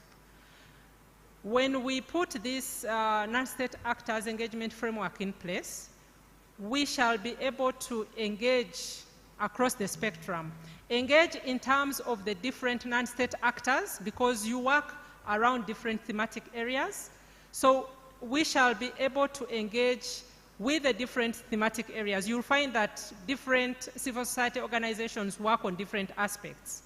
So we shall engage with you across the different thematic areas and across the different, the 18 programs of the NDP. So in that way, I think when this partnership comes more strongly, we shall be able to overcome most of the challenges that we have been dealing with. For example, as NPA, we have what we call the National Development Planning Framework, where we present to the public our research findings. We have not been doing this to the extent that we desire because of the limited resources, but in partnership with you, we can be able to look out for each other and be able to share these research findings and be able to implement the NDP4 together. So, Diana, that is precisely what I can say for now. Thank you. Thank you, Rosette. But just a minute, maybe just something more. We have also, as government, been having challenges regarding standards. Currently, government of Uganda, NPA working with the Ministry of Public Service, we are trying to work with the ministries, departments and agencies and local governments to ensure that we have service delivery standards. As we work hand in hand with civil society, especially so when it comes to the monitoring and evaluation, we want to have these service delivery standards being the benchmark on the basis of which we are doing this monitoring. With your support, because we know you're at the grassroots, we can be able to work hand in hand together to address this issue of service delivery standards and ensure that all these local governments and all these MDAs have these service standards, and as you go out to do the monitoring and evaluation, you have the service delivery standards as a benchmark. So we are working strongly to ensure that these service delivery standards are in place, and we hope that working together with you, we can be able to enforce and ensure, just like my colleague talked about the issue of the building that was being put up in the West that was not fitting the purpose, we can be able to together enforce the implementation of the service delivery standards. Thank you. All right. Rosette, I mean, you're talking about the money, which is obviously the focus of this convention, and the money affects all of us, including the government. I think in this room you have a representation of a sector that's very innovative in thinking about how to raise resources. So that is something I would encourage the NPA to think along with as you're cooking your structure and your engagement format. How do you raise the resources in an innovative but a collaborative manner?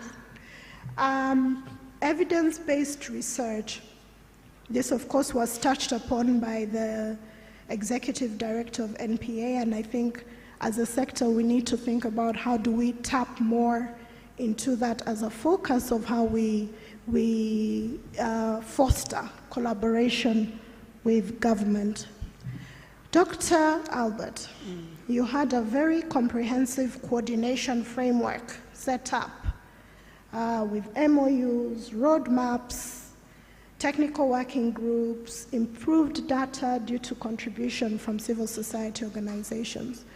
It would be interesting to understand from you if there are any challenges that have hindered perhaps a better, more meaningful partnership, because it sounds like you've set up a framework that really engages meaningfully with civil society organizations. So the question is, are there any challenges that you faced that could have perhaps been a bottleneck to have a more enhanced collaboration with CSOs? Okay, thank you very much. I think to me, I've not seen challenges of the CSOs affecting our implementation of the SDGs. As I told you that we signed an MOU, we are working together, but these challenges affect all of us. One of them is data gaps and quality issues.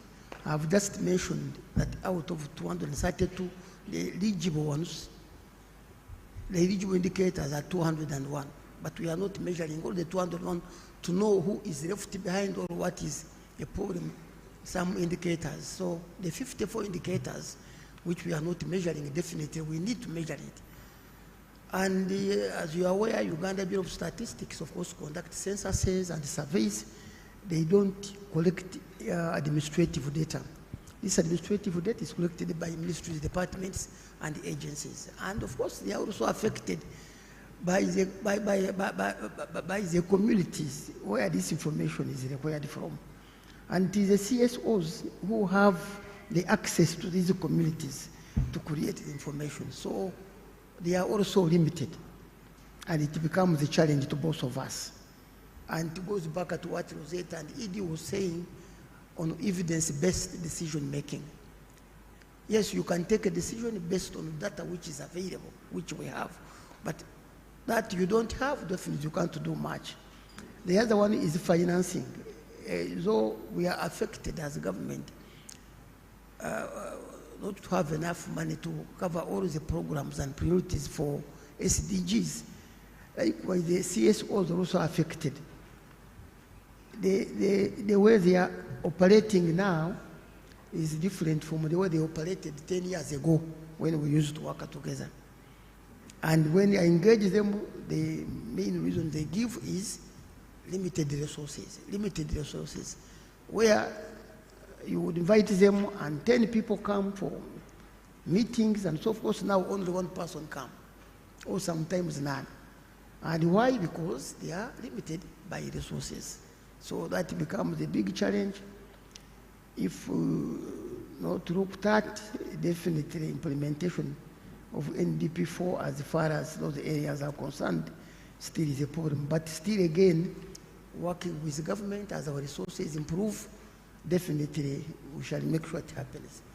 The other area which we had noted was sustainability and longer term continuity. Now some CSOs led efforts are project-based with short time horizon risk sustainability. So scaling and institutionalizing good practices from demonstration or pilot projects remain a challenge. They are project-based. If a project ends, that is the end of the CSO. You can't get them again. And that becomes the challenge. Then the last one is multiplicity and fragmentation of the CSOs, which was talked about, though that one is reducing, but then still that becomes a problem, we have noted.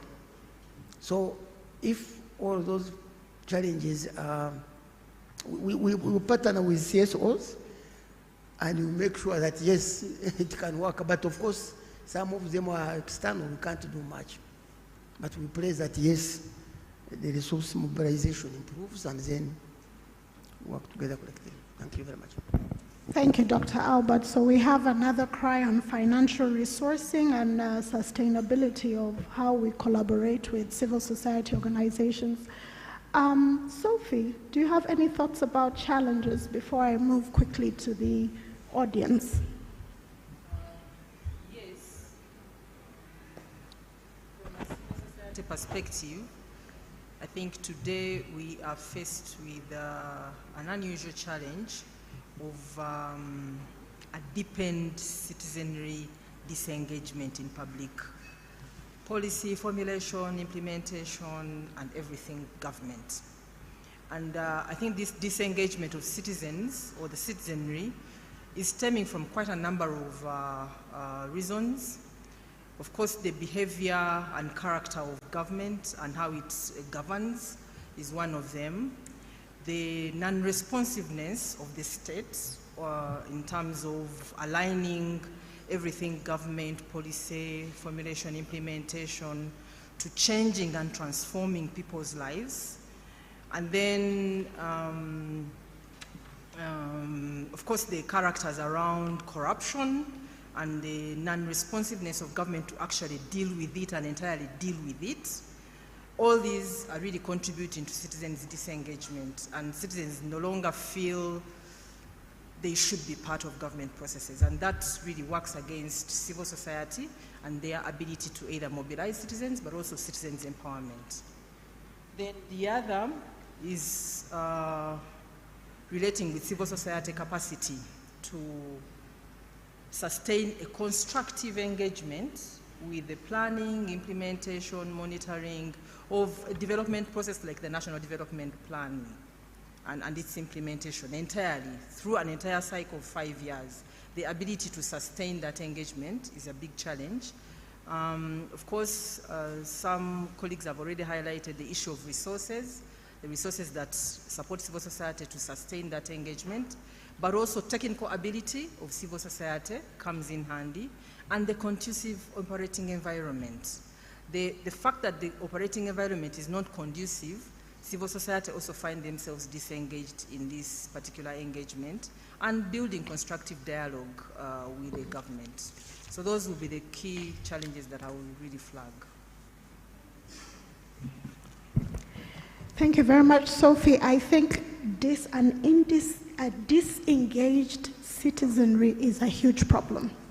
And a problem that I think we can go on discussing forever and ever, but that's a very big challenge.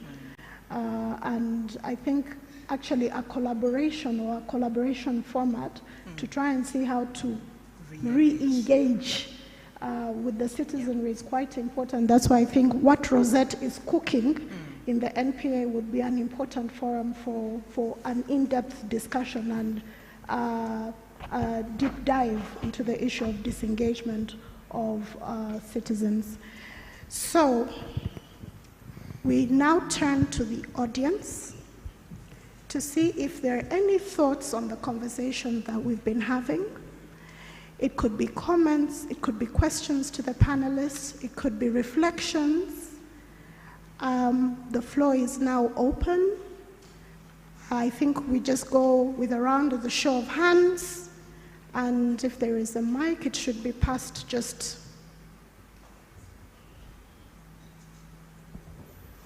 Okay. Thank you so much. My name is Elizabeth Aliano. I'm running a CSO operating in Lira. I would like to, first of all, extend appreciation to Dr. Albert for speaking about the SDGs. It's my first time to attend a meeting where this kind of discussion is being held about sustainable development goals. And I think it's rightly so, because I've just started running a social enterprise in 2022, which is adding value to tamarind fruits in Lira as a sustainability strategy for the NGO. And our organization addresses challenges faced by girls, women, and their children born outside marriage. And talking about evidence, it's born of a research I conducted about the situation of children born outside marriage in Uganda. Now, because of challenges attracting funding, because we are dealing with a very unique societal problem that is not being addressed by it is not being targeted by development in any way. At best, many of the children born outside marriage are considered part of vulnerable people. They are thought to be children living with elderly parents, which is also rightly so, because normally they are left by their mothers to their elderly grandparents who don't have any means to look after their children. So because of that, we started this enterprise, and the enterprise, together with the work of the NGO, is contributing to 10 sustainable development goals if we reach our full capacity. We start producing maximally and undertaking all the different aspects of the social enterprise. We shall be able to generate enough income which can enable us implement all the objectives of the NGO. So having sat in this meeting today and hearing from you, I'm glad you should be in touch with me so that from now we can start moving the journey together. But I would also like to take this opportunity to thank the German embassy. I think it's the first time I'm doing that in their presence. They supported our enterprise with production equipment for doing the value addition. Also, GIZ has supported our enterprise from the time we just started it by linking us to the Building Sustainable Social Enterprises in NGOs that is being implemented with Capital Solutions Limited. So they have supported us walk the journey in the enterprise. And when I talk about the SDGs that we are dealing with, it's 1 to 5 and then 8 to 10. We are also on climate action, because without tamarind, without the tamarind trees and fruits, we don't have business. That's why we are now promoting the growing of tamarind trees in Uganda. I welcome you to our stall. It's out there to buy our products, so you support children born outside marriage in Uganda. Thank you. I was going to ask whether your stall is there, because I know your products. So well done. There is a question this side.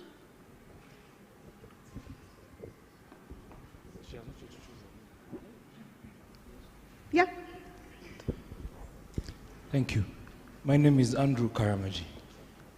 I'm a lawyer. I live in Zimbabwe, but I'm Ugandan. Thank you.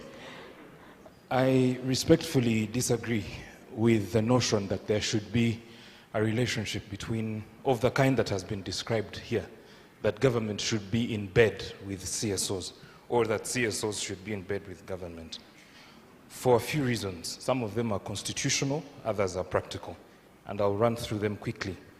One, government is a function of statehood, which is anchored in public policy, laws, and the instruments of coercion. Civil society, on the other hand, is a product of interactions amongst citizens or the population of a given society. Specifically for Uganda, under the kind of political regime you have in a country like ours, it's difficult to see how such a relationship can be nurtured when the threats of deregistration, financial strangulation, or outright closure overhangs our existence. The other point is that if all of us here are to join government in the way that is being proposed, who will critique or challenge the disaster capitalism that abounds in our country, the creeping militarism and family rule that we see being normalized in the country?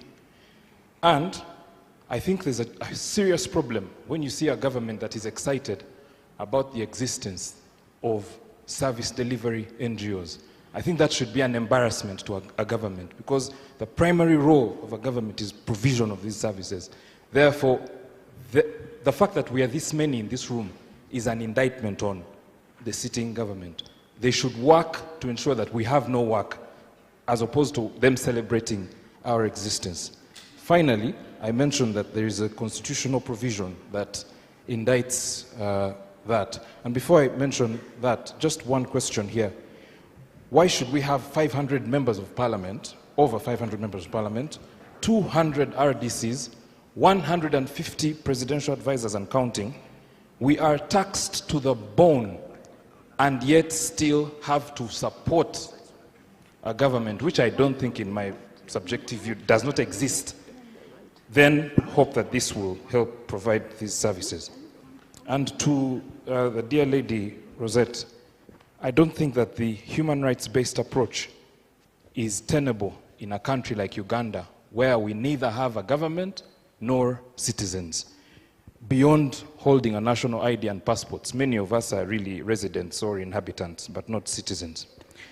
The two constitutional provisions that support my argument, and I'll end with this, is the National Objectives and Directive Principles of State Policy, number 2, which reads, civic organizations shall, not may, shall retain their autonomy in pursuit of their declared objectives. The second, which is still under the Directive Principles of State Policy, holds that the state shall guarantee and respect the independence of NGOs which protect and promote human rights. So, we love government, but just because we love our siblings doesn't mean we sleep with them. Thank you very much.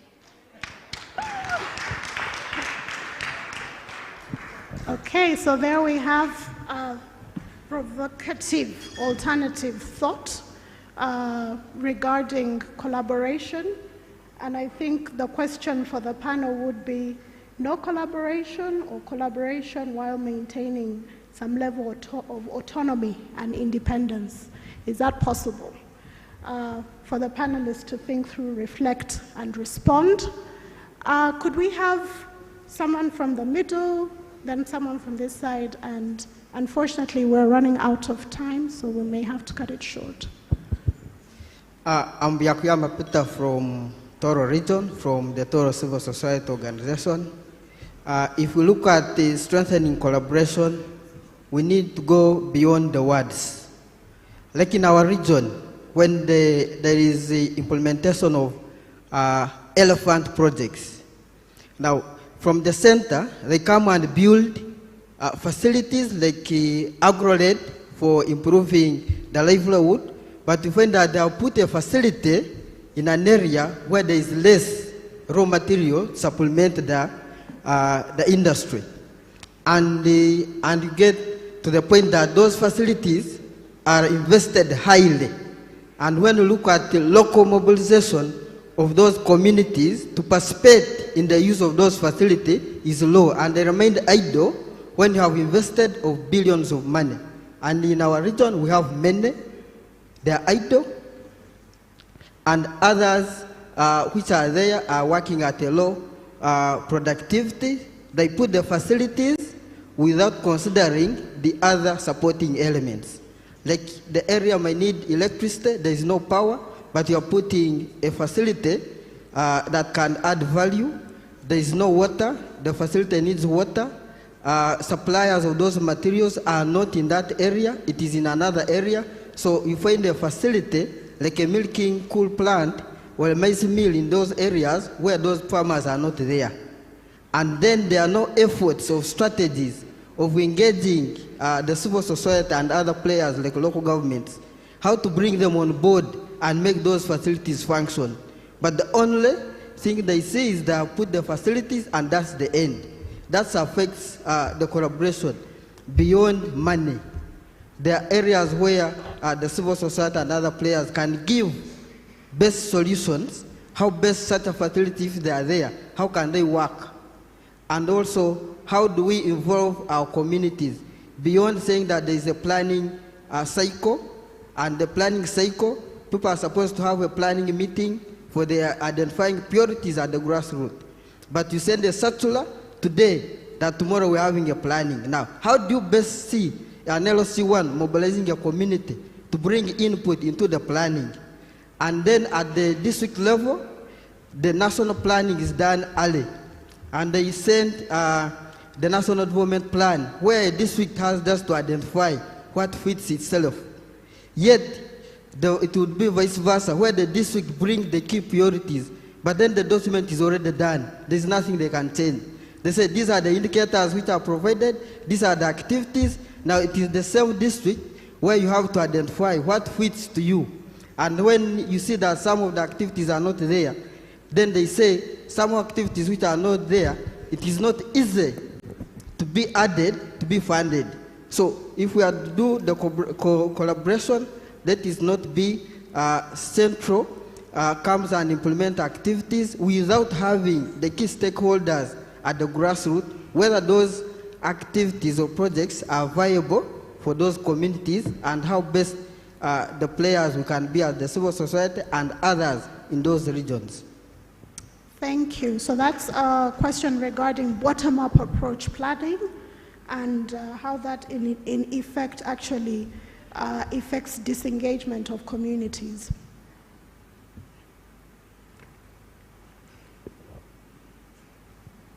Thank you very much. Thank you, presenters. Just a quick one. Dr. Muvawala talked about alignment.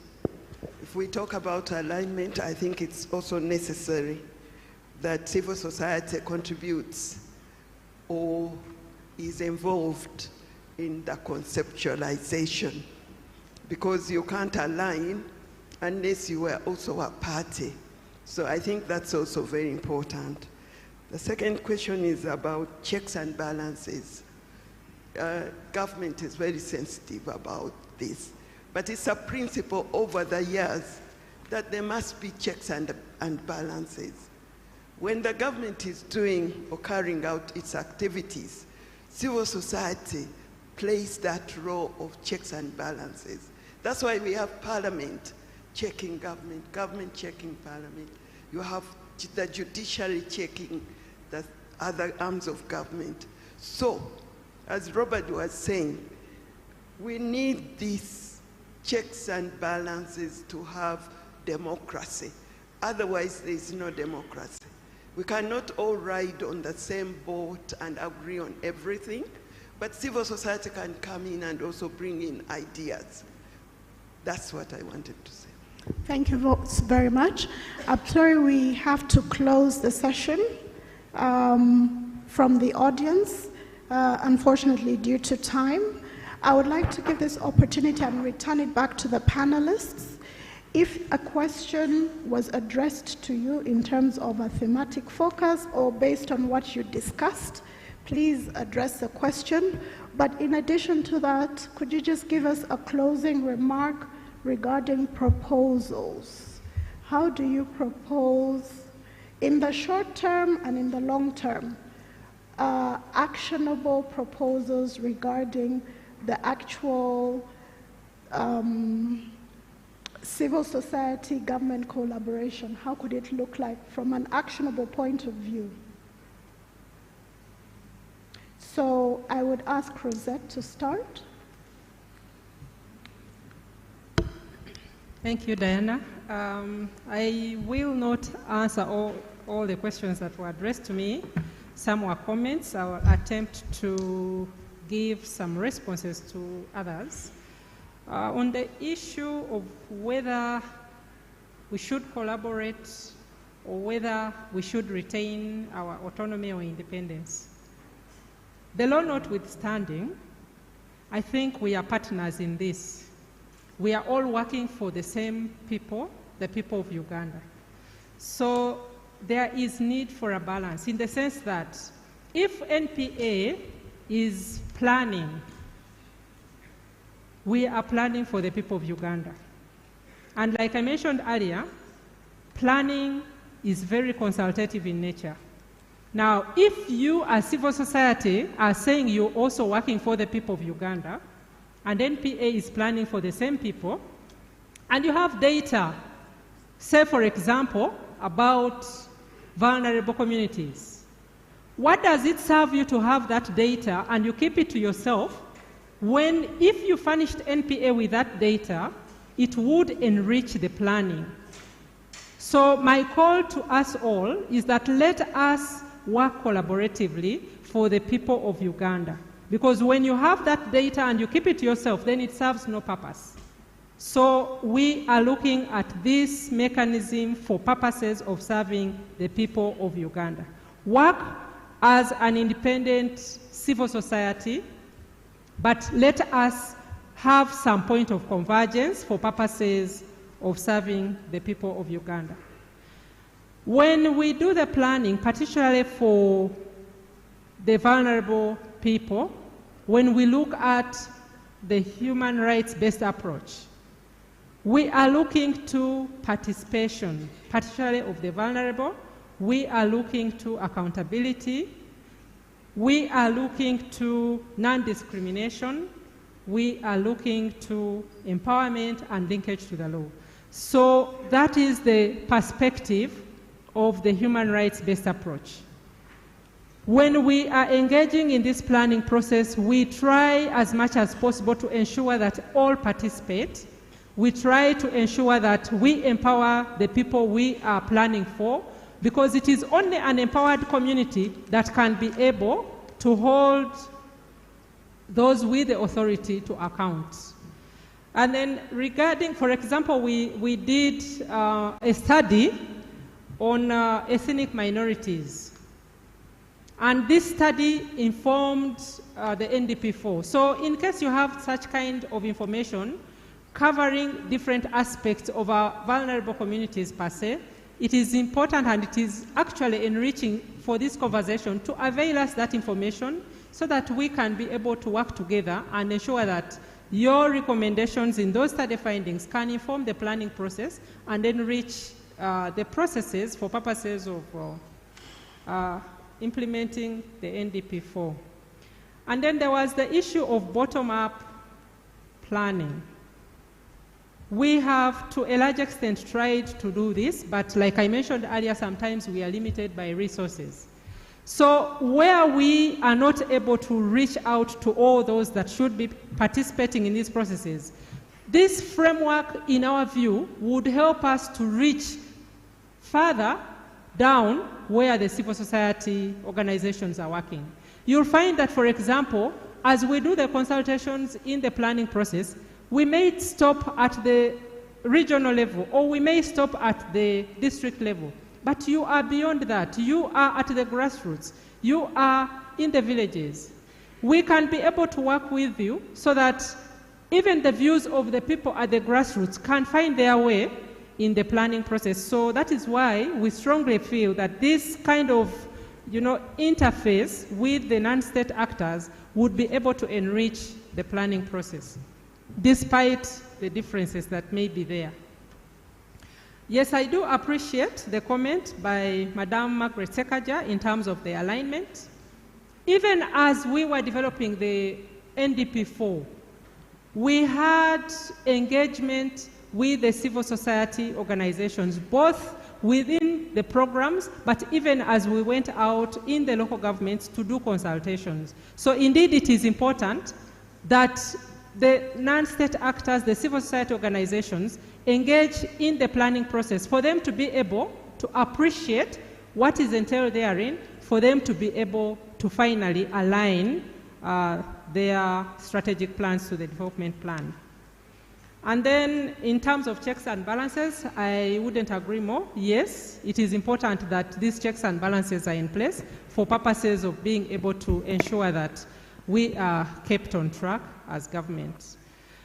Now, in terms of my last word, I think as the National Planning Authority, we are looking forward to this kind of engagement with the non-state actors. We shall ensure that those processes really enrich our planning processes so that they are not held in vain. We are committed to the process, and we shall be getting in touch with you so that we can be able to work this together. I thank you. Okay, thank you, Rosette. So an immediate action from the NPA is really to get in touch in a structured manner with non-state actors in conceptualizing how the non-state actors planning engagement forum would look like. Dr. Albert, your closing remarks and... Okay, thank you very much. I have noted 3 areas. The first one is strengthening capacity, especially at local levels, in the data collection and analysis, planning, advocacy, and monitoring, supported by monitoring supports more effective CSOs involvement. So we want them to be involved. And the second one is promoting inclusive and meaningful participation, not just token consultation. CSOs should be part of design, budgeting, implementation, and the review stages. And this is where checks and balances come in. I have told you that every year we come up with progress report on Uganda's implementation of SDGs. If you go to the website, you can click and get that report. And this report is inclusive. It has all the voices from the minorities, and we get these voices through the CSOs. So we are praying that we continue with our partnership. Dr. Isoba, Moses, I think, keep it up with your team, reference groups, and that's it. Because without that, definitely we can't know what is happening. Then the last one is improving transparency, accountability, and the trust between the government and CSOs, supported by clear roles, joint governance, shared platforms, and performance feedback loops. The performance feedback loops, they usually actually give us information on our performance, especially on local governments and so forth, and we take it with good heart. Otherwise, if we don't take it, then our reports miss, because our aim is to make sure no one is left behind. And if everyone is to be included in the dining table, definitely we need information which is evidence-based. And we can get that through cooperation with the CSOs. So we shall strengthen that cooperation in order for us to achieve NDP4. And of course achieve SDGs, because we are remaining with 5 years. And of course you will note that the SDGs are aligned to our NDP4. So while we are implementing NDP4, we are also implementing SDGs. And therefore, we need strong continuity of the SDGs participation in the implementation of the SDGs. And we thank them for much. Thank you. Thank you, Dr. Albert. We take that as your commitment to keep your doors open regarding the current cooperation that you have with civil society organizations. Our brave volunteer, maybe you could have a word to say regarding all the comments that were raised, but also give your closing remarks, including a potential immediate action that can be taken to strengthen the partnership between civil society and government. Thank you, Diana. I just would wish to respond to my friend Andrew Karamagi's radical view that we can't be in bed. I really acknowledge what the Constitution states in terms of the independence or autonomy of civil society, but I also think that collaboration doesn't necessarily mean that you cannot retain your independence. You can still do the checks and balances as Mrs. Margaret Sekaja indicated. But we also must differentiate, colleagues, that there is a difference between a state and government. All of us here are part of government, but we are not part of the state. And ever since this gathering started in the morning, we didn't have the state here. If you clearly understand the state from a political science view, not from the law, that the state is that class of people that control the instruments of coercion. They were not here.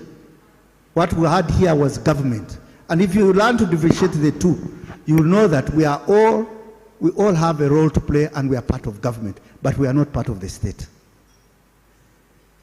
In terms of collaboration and partnership, I would request really that the NPA sees how it can have a structured dialogue with CSOs, especially those working on the justice, law and order sector. For us, we think that's where government doesn't see us as playing a complementary role, but others call us agents of foreign agents. You will see people working in the health, education, and the social sector. They are never considered as agents, foreign agents. But we who work in these hard, and that's why I call it the hard stuff, people working on justice, law, and order sector issues, I would really love to see us being engaged, and government should be open and allow civil society to give their views. In terms of resource constraints that the sector is facing, I would love to see a policy directive in terms of aid development, a policy directive to the effect that government would want to see civil society funded fully, as long as it is informed what amounts of money are coming to the sector and what it is going to do. But there should be an open invitation for development aid to go to civil society. Thank you. Thank you very much, Robert. Sophie, if we can get your closing remarks, your thoughts on any of the points that were raised by the audience, but also if you could speak to one immediate action that could be taken to strengthen the collaboration between civil society and government. On the collaboration and the comments that came in from the plenary, I think it goes without saying that the collaboration that is meaningful is a collaboration that allows each party to be able to hold the other accountable in a meaningful manner, and in an environment that allows either party to appreciate and respond to any issues that are raised through that accountability drives that are given. So where a collaboration is happening and is appreciated and accountability is not felt, then that collaboration is not the meaningful collaboration that we are calling for. We need a different collaboration in this regard. In terms of an action, my proposal would go alongside what NPA is already planning, a mechanism or a platform to strengthen the collaboration with civil society on the implementation of the NDP4. And my call is to suggest that they also think through a process of having a platform that takes advantages of the digital and technology that we have to be able to get information in real time, but also to be able to facilitate participation in real time on all the 18 priorities of the NDP4. As you've seen, in some instances where it's, for instance, the social development aspect, there's a feeling that that is a softer ground, but in the democracy and human rights, that is a hard nut to crack, and we don't feel the collaboration. I think with such a platform that also allows the digital, embracing the digital advantages, we should be able to see collaboration at another level on all these other aspects of the NDP4 if they are the priorities. So for me, that is my call and recommendation, that they expand it beyond the traditional physical to also encourage the digital. And of course, it would allow different other views to come in and be able to respond to them. Thank you. Thank you so much, Sophie, for your closing remarks. And last but not least, our accountability warrior. Yeah, thank you so much. I also have a view that collaboration with government doesn't mean you lose your independence. And I think we should actually document some of the success stories we've had collaborating with government, which you can use as a benchmark to actually enhance the implementation of NDP4. And I feel that the person from SDG, Secretariat, has talked about these issues, but the grassroots need to be given more information. You're talking about a website which has a big report, voluminous, which people cannot read. Can we have simplified versions for these people to be also to be brought on board to understand what is going on within our country? Then the other issue is that constructive dialogues should actually continue, like what we have as the district integrity promotion forums. And these forums can also come up to national level. We used to have the public-private partnerships under the anti-corruption programs. These are things which are no longer happening now. And these are things which were very good, where people would sit and elaborate on the issues which are actually affecting the country. So I feel that as NDPA is also saying they have a forum which they are trying to set up, let them work together with us, also at the grassroots. Let us find that we are also on the table. We don't want to see things ending where you are inviting us just to rubber stamp. We want to be part of the processes as they are ongoing, so that we do not say Kampala-based CSOs represented us at the regional level, because we have that touch with the citizens. I thank you. Thank you so much. And actually, NPA, I know, is now going to the regions to consult on that particular issue. And I think, Rosette, maybe you can ensure that RAC is well represented when they're in Fort Portal. Ladies and gentlemen, this is the end of this session. I thank you for listening. I'd like to request for the panelists to just quickly stand here so we can take a quick group photo before we exit the podium.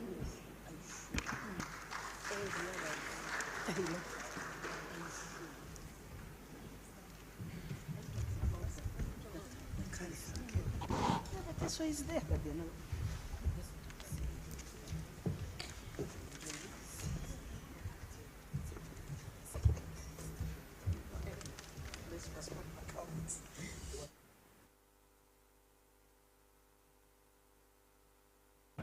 Let us give the panel and the moderator a very, very big round of applause.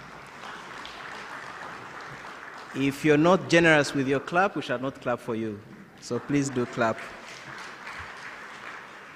I also would like to thank the moderators, because we lost time at the beginning, but we've recovered all our time. So we're in time for our lunch. So give the moderators a big round of applause.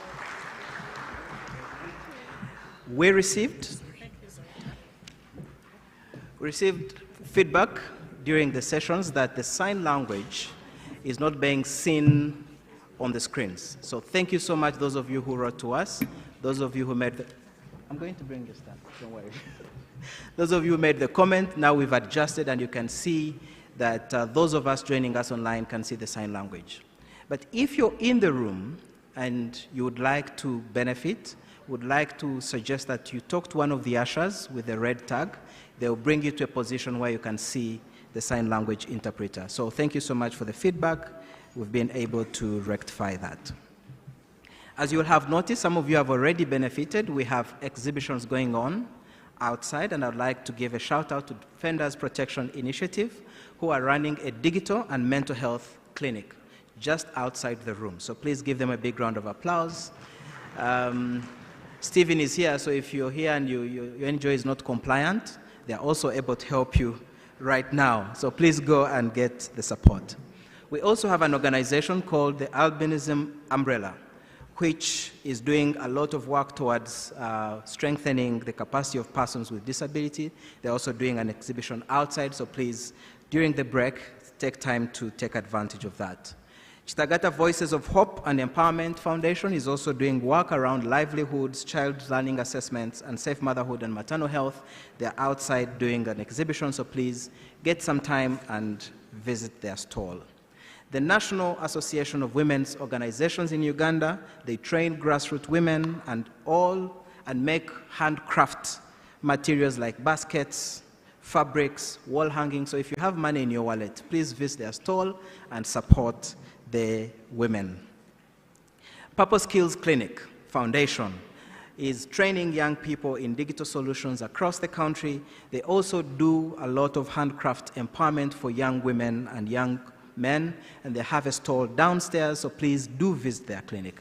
And then finally, Digitalk. If you want to talk, you love talking, if you're like Dr. Moses Isoba, you have your parables, they are running a Digitalk, what is it called? Is it a clinic? Digitalk Studio, downstairs in a van, so if you want to say some of your thoughts, what you feel about the convention, please take some time and do visit the Digitalk Studio, which is in a van. Finally, before we go for our lunch, we had a service provider glitch. So the first set of tags they brought to us had mistakes, so we sent them back. So they worked overnight and tags have been delivered. But some of you might not have received your tags as yet. So as you go out to lunch, please pass by the registration desk and make sure you receive your tag. On that tag, you will be able to see a QR code which you can scan, and it will give you access to all the resources, the program, the keynote presentations that have been made, the papers that have been shared by the speakers. We will be uploading them there. Even your pictures, those of you who did not sign who did not object to taking pictures, will be uploaded on the same link. So please make sure you get your tag. Finally, our lunch is served. We kept time in the morning session. I'm inviting you and requesting you kindly, keep time. So our lunch is strictly 1 hour. We will be resuming our sessions at 1:30. We have 2 big and important sessions after lunch. And those of you who like to hear Stephen speak, he will be giving a keynote on some of the developments at the National Bureau for NGOs, the NGO processes the NGO policy review processes that are ongoing, but some of the updates that you might be interested in. So please, you're welcome to lunch, and Bantu is going to entertain us as we walk out, and they'll also entertain us as we walk in. So Bantu, please take it away. Thank you. I think you need to learn to clap for me because I feel like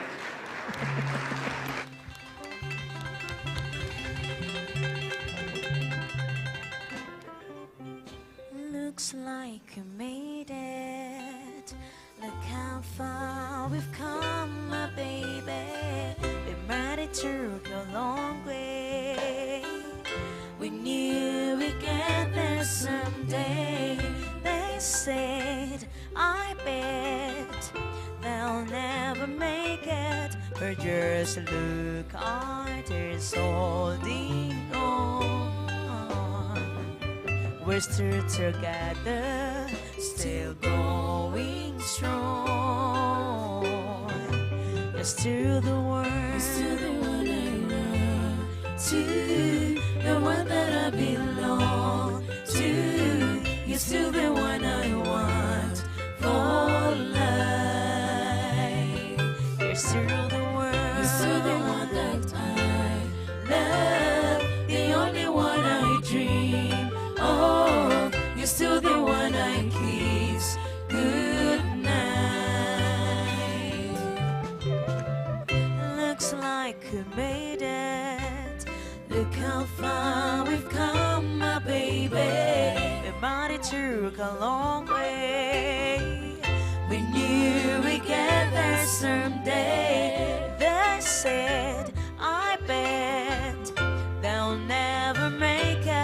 or just look others holding on.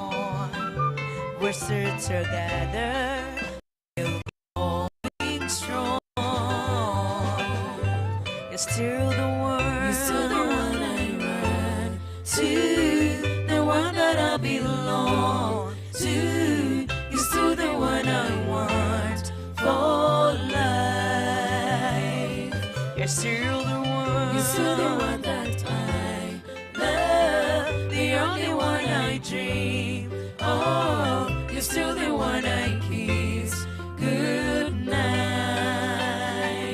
You're still the one, you're still the one I run to, the one that I belong to.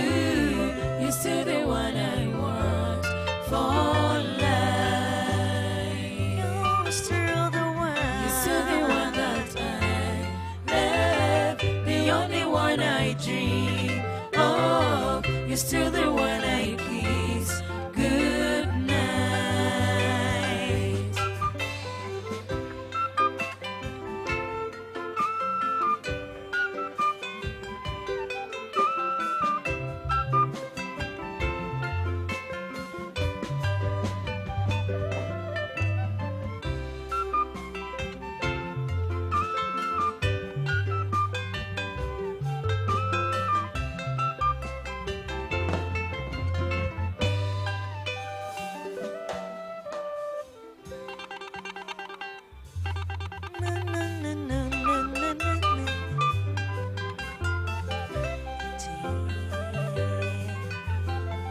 A bunch of music in a gentle bouquet.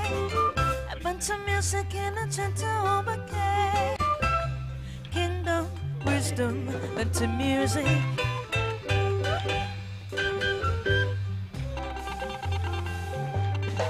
Nananganango bulonje yabula.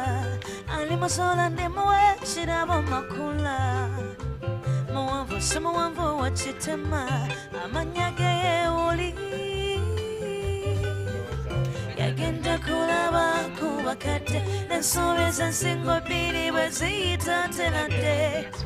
Katete musisi sinesa watemenda. Onda puliro mutima tegotelete. Kabina kecha danda kalimwengo. Tabanga yasingana mwana gango. Nigumutagulu kumwana gango. Uyisena bitega ebita. Katinetiringa nenga pita. Amachari pulira. Well, I welcome you from the first session of the National CSO Convention 2025. A lot has been talked about, a lot has been shared, and as people break for lunch, we are going to be picking opinions of people on whether there should be collaborations between the CSO and the government, or they think the CSOs are going to lose their autonomy and independence if they go into collaborations with the government. And with me in studios, it is the mobile studio, by the way. We are streaming live from here, Mestil Hotel, Kampala. And Miss Sophie Chagulanya has joined me. She has been one of the panelists discussing the future of civil society in Uganda. And she's going to be giving us her opinions that she thinks civil society should go into bed, as the Council Andrew Kalamaja has put it, with the government. And if so, what are the repercussions? You are most welcome, Miss Sophie. Thank you so much. Our dear viewers, listeners, whoever is joining this conversation, and depending on where you are, I think I want to first put the record straight. Civil society in Uganda has not gone to bed with government. Isn't what you are advocating for? Collaboration doesn't mean going to bed. Oh. Collaboration, the context within which we are using it, yes, means that one, the parties who now are civil society and government, one, appreciate the roles each play. Okay. Secondly, appreciate the value each bring on the table. Third, now you agree that you're going to relate, but relating in a manner that is going to complement each other. Civil society complements the efforts of government, Government creates a supportive environment where civil society actually thrives. Oh, wow. That's what collaboration is all about. Civil society, in a thriving environment, is able to now bring evidence for government on what works and what doesn't work, specifically for the implementation of the National Development Plan 4. Civil society will be able to show government where government has performed so well, and probably areas where government needs to strengthen its performance, because civil society will strongly be involved in performance monitoring, monitoring performance for the NDP4, how it's implemented, where it's implemented, who is benefiting, who is not benefiting. Yeah. And with that evidence, civil society will be able to now hold government accountable that, okay, fine, maybe the resources that were allocated to the particular priorities of the NDP4 were not sufficient to deliver the outcome or the result that we anticipated. So in that meaningful engagement, in that collaborative engagement, then government should be able to respond, and in the next planning or budgeting cycle, add more resources if it's an issue of adding resources. If it's an issue of corruption, where actually resources were allocated, but then eventually along the way, the character of a governance, there was corruption, then government should be able to hold everyone responsible for bringing corruption into the implementation of the NDP4. So that is what the collaboration is all about. It's not really going into bed and forgetting your autonomy. Autonomy for civil society remains. Civil society is an independent entity, by the way, but now coming together to work with government to promote one Uganda, to promote, I don't want to use political words. Yeah, one Uganda, one people. No. But to promote the betterness of Uganda as a country, a whole, you know, where everyone is benefiting from the development that is implemented by the National Development Plan 4. So that's what collaboration will be all about. Well, when we talk about advocacy, it means something is existing, but there are barriers stopping it from being implemented fully. What barriers are existing that are stopping the collaboration of CSOs with government? There are quite a number, and they are on both sides of the coin, on government side, but also on the civil society side. Let's begin with the government. To begin with the government, I think one of the key barriers is the bit of trust and confidence. Does government really believe that the civil society we have in Uganda can deliver that meaningful collaboration? Do they believe that the civil society we have in Uganda can work with them collaboratively and complementarily beyond expecting them to only deliver social services? Because there's a thinking that civil society only delivers social services. But civil society goes beyond delivering social services. Like I've already been talking about, holding government accountable, being able to point out, to provide the checks and balances. Civil society's other role is to provide checks and balances. So not fusing the role of civil society to only be a service delivery provision entity, but allowing civil society, yes, to provide services where they have to provide services, to align with the government priorities and planning and budgeting as well, to align with the implementation of government programs, but at the same time to be able to provide the checks and balances to government so that we move together as a collective. So that is one of the key challenges. On the side of the government. On the side of government, now yes. We go on the side, on the side of civil society, I think one of the things that we are dealing with today is a disengaged citizenry. A disengaged citizenry, I mean citizens that are not willing to take part in government processes, not ready and not interested in anything government anymore. It doesn't mean that we haven't had an active citizenry. We actually had moments of active citizens in Uganda and they lost here. interest. Absolutely, and they were very interested, but now they seemingly are tending to lose interest. What that means for civil society is that empowering citizens will become quite challenging, but also involving citizens as key participants in the delivery of government programs will be challenging because citizens will increasingly be unavailable. And remember, we are calling for inclusive governance, inclusive participation, inclusive implementation of the NDP4. So without citizens participating, then that inclusive character will miss in the whole implementation of the National Development Plan. The reason why we need that inclusive participation is because various perspectives come onto the table. And with the various perspectives, then the national planning team that is not necessarily on engaging with the people and on the ground, is able to appreciate how their development priorities are appreciated from the angle or the perspective of those that are at the end of the day meant to benefit from the implementation. So those are the different dynamics that we see that could be challenging if citizens continue to be disengaged. So empowerment and mobilization of citizens to participate in how they are governed will become a key challenge. This is a call to both the civil society and also to government, because government is supposed to create an environment that facilitates this engagement and active participation of citizens, that makes citizens interested in how they are governed, but also in government programs and how they are being implemented. So if that is not working, government needs to check what could be the problem and then address that problem and then get the citizens back on track. Well, thank you so much, Ms. Sophie Chagulanyi. It has been an honor having you in the digital studios. You talked about embracing the digital advantage. Yes. Can you just shed more light about that? Now, when we talk about effective collaboration between government and civil society, in the implementation of the NDP4, already there are 18 parameters that the NDP4 is really focusing on. And in these 18 parameters, NPA, the National Planning Authority, has communicated that they are planning to set up a platform where they will bring together civil society to support them in the implementation or to complement them in the implementation of the NDP4. Yes. My guide was that as they think about this platform, they need to think about how they take advantage of technology and how technology can really make this platform much more better in either usage, collection of data, engagement of the participants, engagement of civil society, bringing together all the different other actors, because civil society is already divided alongside the different 18 parameters. But a platform that brings everyone together is what we are looking at. Because it would allow quicker access to information in real time. It would allow transparency. We will get to know information. We will get to know the different priorities of government, how they are implemented, where they are implemented, who is benefiting, and then in that way we have the same information that we are using as a country. So really taking advantage of technology and the digital technology will be a key game changer to this whole process of collaboration between government and civil society in the implementation of the National Development Plan 4. Thank you so much. I can't be more honored.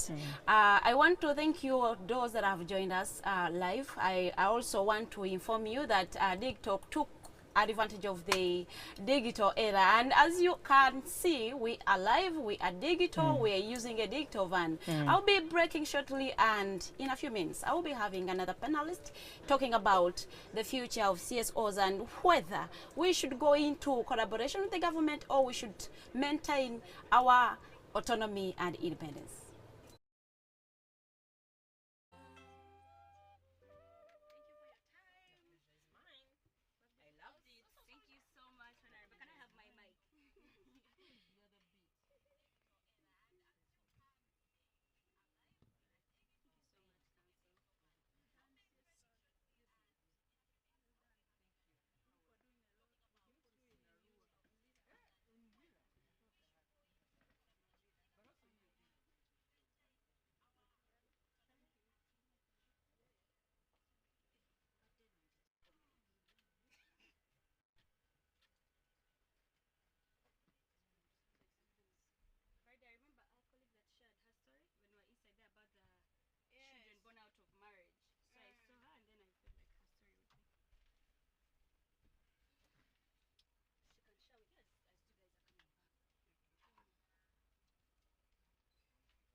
My name is Elizabeth Aliano.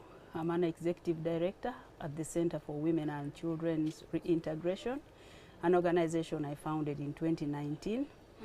The organization is born of a research I conducted on the situation of children born outside marriage in Uganda.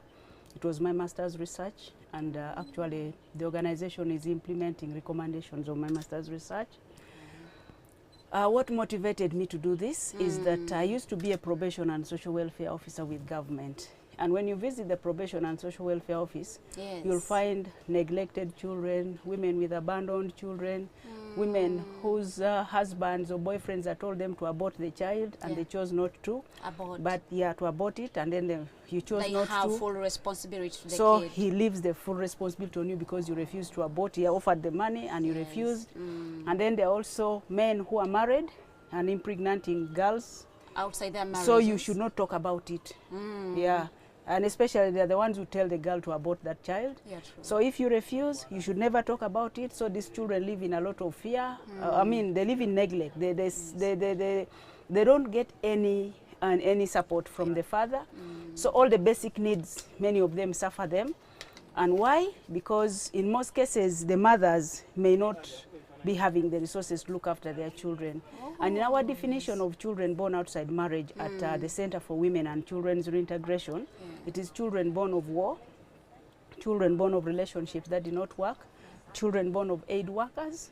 Imagine people who come to do the road construction sites. Yeah, they have children by the time they are leaving. They've left a lot of children in that community. And then children born celibate. Their fathers are priests or Catholic nun. Yeah, so those ones, because society knows that a priest should not have a child. But now if he has a child, that means the children are hidden from society most of the time. Exactly. And these children cannot call you daddy in public. True. Yeah. So either uncle or someone. Exactly. So their identity is hidden away from society most of the time. So our organization is advocating for identity rights of children born outside marriage.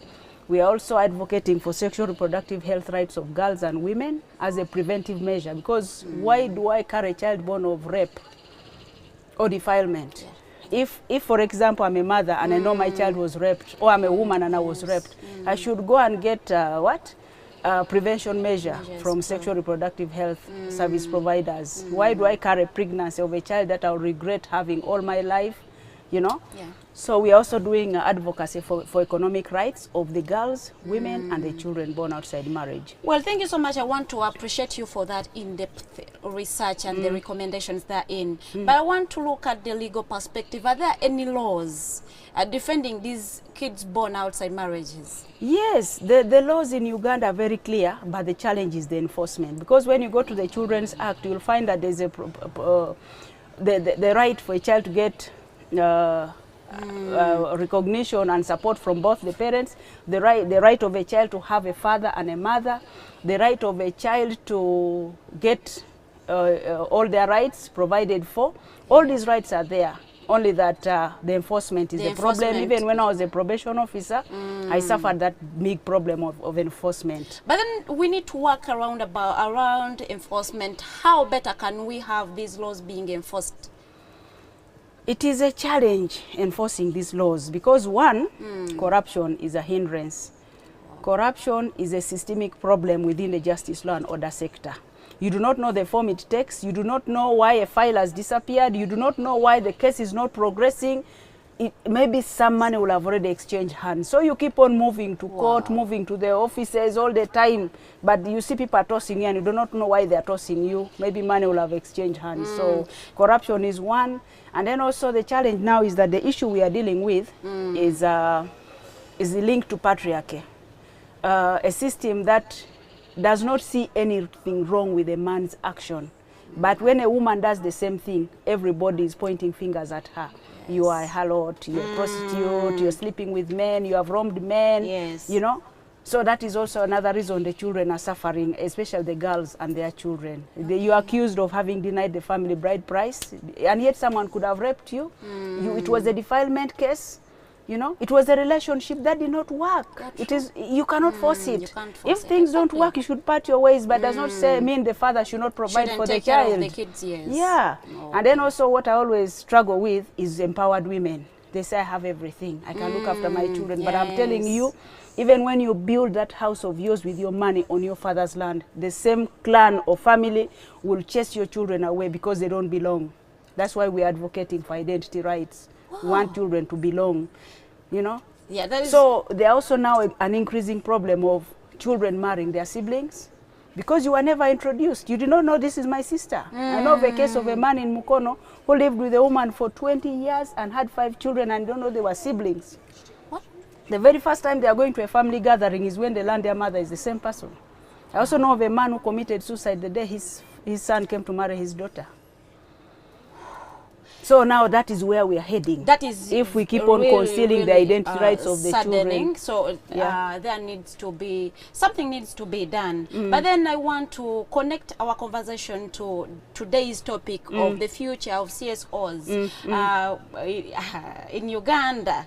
I want to first concentrate on your submission you made appreciating GIZ for supporting you. And then I'll ask you this question. Do you feel collaborations between CSOs and government are really important? Are they relevant? Yes, they are. Like now, for us in the work we do, we cannot do without the justice, law and order sector. But the same government is coming for those organizations that are supporting CSOs, for example, the DGF. So how are these collaborations going to be impactful if the government is coming for those organizations that are really supporting the CSOs? I think the government is coming for organizations that are specifically addressing governance issues, the issues that are a threat to the government. But if you are implementing a program like ours, which does not meet if it is a social issue. Yeah, we are dealing with our social issue. We only go to the police when we need you to accompany us to the field, when we are going to do a dialogue and mediation, facilitate family reunion. We use them. We engage with the government, we engage with the Family and Child Protection Unit, we engage with the Community Liaison Officer, you know, when we are going to talk about these issues, because they normally talk to large groups of people. So if we engage them, just like last week we were reunifying a girl, 28 years, with her father, and we took the police with us, Family and Child Protection, and we're saying, this is the first time I hear about this. I have never heard about an organization doing this. You know, and we work with the cultural leaders, work with the religious leaders, we work with education institutions, because we want to promote awareness about this issue since it's born of research. Yeah. Thank you so much. I heard you have products you're exhibiting. Yeah, so that business is born to support this organization. Why? We are dealing with a unique societal problem that is not known in development discourse. This organization is the first of its kind. Even when I was doing my master's, it was like the first of its kind. But the information I collected from the community, the primary data is what informs this research. The first book, the only book I read was about illegitimacy, written by someone in California, and it's the reason family planning and abortion were introduced. That lady called Teachman, she wrote a book which was about illegitimacy, the act of having a child outside marriage. Yes. Yeah, so that is one. Then I read a chapter in a book written in Zimbabwe, which was talking about non-marital children. Beside that, there was no literature about children born outside marriage in anywhere in the world. So we are dealing with we are like the first in everything. So it was hard to attract funding, and that is what prompted us to start a social enterprise, so that we have our own money to sustain us. To sustain your works well. Thank you so much. Those were great insights. I hope you picked one or two sentences from her submissions. I want to close here, and I look for another panelist as we go for lunch. We'll be right back.